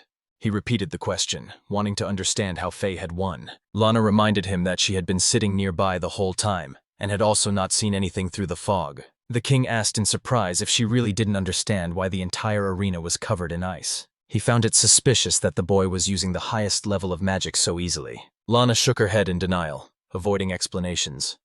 The king threatened that he would find out the truth anyway. She said goodbye to him and left. The king grumbled after her, calling her treacherous. At this time, a servant ran up to the king with a book in his hands. He was breathing heavily as he hurriedly opened the pages. On the cover was written, "The Legend of the 5 Imperial Beasts." Meanwhile, Fay lay on his bed in his room. He silently thanked the animals for their help and closed his eyes. Alex kicked the table with all his strength and shouted a curse. Brahm asked his father, frightened, how he could lose. Brahm replied that he didn't understand either. His wife asked what would happen now. Alex said with hatred that punishment was inevitable. He cursed, remembering how during the king's meeting, Lana had burst into the hall and helped Fay. Arsene entered the room. Alex glanced at him, who only smiled coldly, promising to carry out the order. Everyone gathered in the hall, heads bowed low before the king. The time had come to pronounce the sentence on the Bonnet family. Alfred Armando ordered the confiscation of the eastern lands and part of the estates of the House of Bonnet. He added that for 6 months the family would be under the control of the crown and must follow orders unconditionally. Alex accepted the verdict, hiding his anger. His wife looked at the king with alarm. Brahm was stunned, and Alice and Cecilia were stunned. The king ordered Alex to sign the document. The servant handed him the sheet. Then the monarch turned to Fay. From now on, he would officially bear the name Fay Dirk and receive the title of Baron. The boy froze in amazement. The king announced that the confiscated lands of the Bonnet family now passed into the possession of Fay. The entire Bonnet family froze in shock. Alex glared at his son with hatred. The king added that all the details would be written down in the documents later. The family was allowed to leave the castle, but they were required to return later to sign the agreements. The monarch asked the fairy to stay a moment longer. The boy stood up and agreed. The Bonnet family left. As soon as the door closed, the king turned to the fairy with a request. He pointed to his daughter and asked if the boy could practice magic with Latisse. Fay blushed, not understanding the meaning. The king folded his arms across his chest and explained that Latisse must reach a high level of magic. The girl clenched her fists in indignation. Fay asked why he should do this, since there are court magicians in the kingdom. The king smiled and reminded her that he had also offered it to Latisse herself. But, puffing out her cheeks, she stubbornly refused. He added that the girl had told him about the fairy's old promise. The latter, surprised, asked what promise he was referring to. Latisse couldn't take it anymore, and exclaimed about their meeting in the garden 6 years ago. She recalled that Fay had promised her something then, and only now did the boy remember the promise he had made to her that evening in the royal garden. The king asked directly if Fay would agree to teach the princess. The boy nodded, promising to study with Latisse. However, he hesitated in his thoughts. After all, the court magicians were much more experienced than he. When he looked at the girl, she turned her face away. Then Latisse jumped up and pulled Fay after her. She firmly believed that he would fulfill the promise he had once made. Her persistence impressed the boy. She led him to her chambers and asked him to come in. Fay apologized sheepishly for the intrusion. Inside, a maid greeted them both politely. The fairy's eyes widened in surprise, and her cheeks flushed. The maid introduced herself as Selena. Fay politely gave his name. Latisse, meanwhile, motioned for him to sit down. As soon as the boy sat down, the girl asked sharply if he had really forgotten his promise. He looked away and quietly admitted that he had. At first, Latisse was angry, but then she smiled slyly and declared that now he was obliged to show her the royal capital. Fay asked confusedly if she really wanted to go for a walk with him.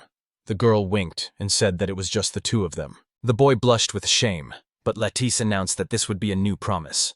If he had broken the previous one, he was now obliged to fulfill its condition. Fay gave in and agreed. She laughed. Fay tried to save himself, saying that they could just start practicing magic and then nothing would be disturbed. Latisse solemnly summoned her spirit and asked if he agreed. Fay nodded. The girl raised her hands and exclaimed joyfully that she was looking forward to their walk. Fay remarked that she knew too little about the city to be a guide. But Latisse replied that it didn't matter. The main thing was that he was there. Fay objected, saying it was dangerous to walk around without protection. Latisse indignantly reminded him that he had already promised. She stated that if something happened, Fay simply had to save her. The guy was about to answer, but stopped and agreed. Latisse calmed down and sat down on the sofa, repeating that all he had to do was accept her terms. She beamed with joy and said she was looking forward to their walk around the capital. Fay just laughed. When he left the room, the maid smiled slyly and asked Latisse if this was really going to be a date. She said the princess was very cute when she was embarrassed. Latisse blushed and shouted at her to stop talking nonsense.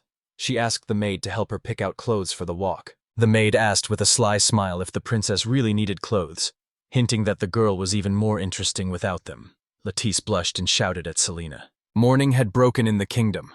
Trent knocked on Fay's door and urged him to hurry, asking if he was ready for a walk. Hearing no answer, he went inside, apologizing, and found Anna helping Fay get dressed. Fay turned to Trent and said that an apology was unnecessary. Anna sternly ordered the boy not to move, declaring that she would make a real prince out of him. Trent looked confused, then laughed, saying that Fay would go in her holiday attire. After changing, Fay went out and met Latisse. He wanted to apologize, but she interrupted him, emphasizing that he had been waiting too long. The boy still managed to apologize. Latisse blushed and turned her head away, but continued to look at him intently. She asked why he was looking at her so strangely. Fay held out his hands and admitted that she was very cute.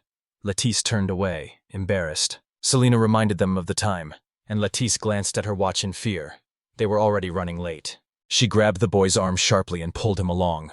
Fay tried to stop her, but it was no use. He asked why there was such a rush. Latisse replied that she didn't want to waste time and wanted to spend as many happy moments with him as possible. The boy blushed. Suddenly, the girl stopped. At his question, she took out her hat and said that they needed to hide from the guards. Fay wondered why. He asked if the princess had permission to leave. Latisse replied that she did, but there were certain restrictions. Fay asked what would happen if they got caught. He said they would still get scolded. The girl asked him not to worry, saying she had told everyone she was working with Selena. Fay raised her finger and used search circle magic. A wave of magic spread around, revealing the arrangement of the people. 8 in front, 5 on the left and right, 3 behind. Fay picked up the girl in his arms, apologizing, and enchanted his body to escape while the guard was few. Latisse only asked in surprise what he was doing, but the boy had already moved forward. He used the spell Dark Spirit Doll, a complex synthetic magic created by him during his time of exile, when he was fleeing from his pursuers. The guards noticed the movement and rushed forward, but just at that moment, Fay and Latisse rushed past them. The boy wondered why the castle's security was so weak, and together with the girl he quickly walked to the exit. In the city, Fay asked the princess about her plans. She reminded him that it was their date, and asked him not to speak to her in a formal tone. She admitted that she felt guilty because he kept emphasizing her royal lineage. Suddenly Latisse smiled and asked him to call her by her first name. Fay asked in confusion if that was possible. When he made a mistake and called her Lady Latisse without the last letter, the girl only flinched, but said she didn't mind. Suddenly she stopped and said she smelled something. Fay asked if she wanted to eat. Latisse turned away, claiming she wasn't hungry. The guy guessed that she was hiding her appetite. They walked through the streets of the capital. Fay noticed that this girl's mouth was watering at the sight of the delicious food. He pretended to be hungry too, and suggested that she have a bite to eat with him. At first she was embarrassed, but then she smiled. Blushing, she said she would only agree because he insisted. The guy didn't understand her strange behavior. They approached a food stall, where the salesperson greeted them warmly and immediately took their order. Fay and Latisse ate together. The girl was beaming with pleasure. The food tasted good to her. Latisse walked alongside and asked what they would do next. Fay thought for a moment and called out a search circle to check for any enemies nearby. Suddenly he noticed that 5 people had disappeared. The guy realized that they were being watched. The pursuers kept their distance. Fay wondered at their purpose, but noticing that Latisse was agitated, he just smiled and said that nothing strange had happened. He pointed to the crowd ahead and noticed that something interesting was happening there. He suggested that the girl take a look. Latisse readily agreed. She was genuinely happy about the walk, and Fay, looking at her smile, understood that he didn't want to spoil her mood. Then he asked to wait a bit because he had noticed something strange and had to check it out. Latisse wondered why he was suddenly running away somewhere. She didn't hear an answer, so she said she would go with him. Fay refused. It would be better for her to wait here. The girl agreed. Stepping back, he activated the search circle once more to make sure Latisse was safe, and focused on his pursuers. The spell showed that they were moving away. This surprised him.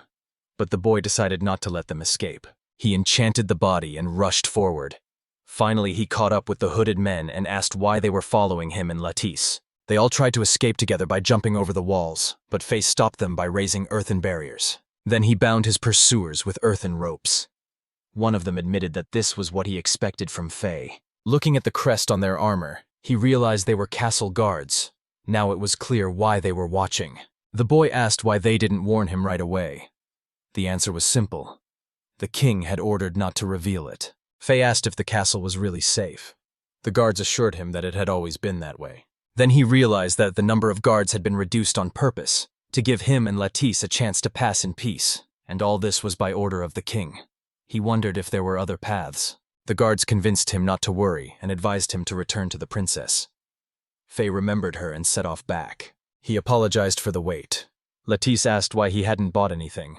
Fay replied that what she had seen had been uninteresting. She understood and didn't insist. He pointed to the building and suggested they go in. She asked if there was anything interesting there. Fay just said they would find out inside. Smiling, he remarked that there was good money to be made here.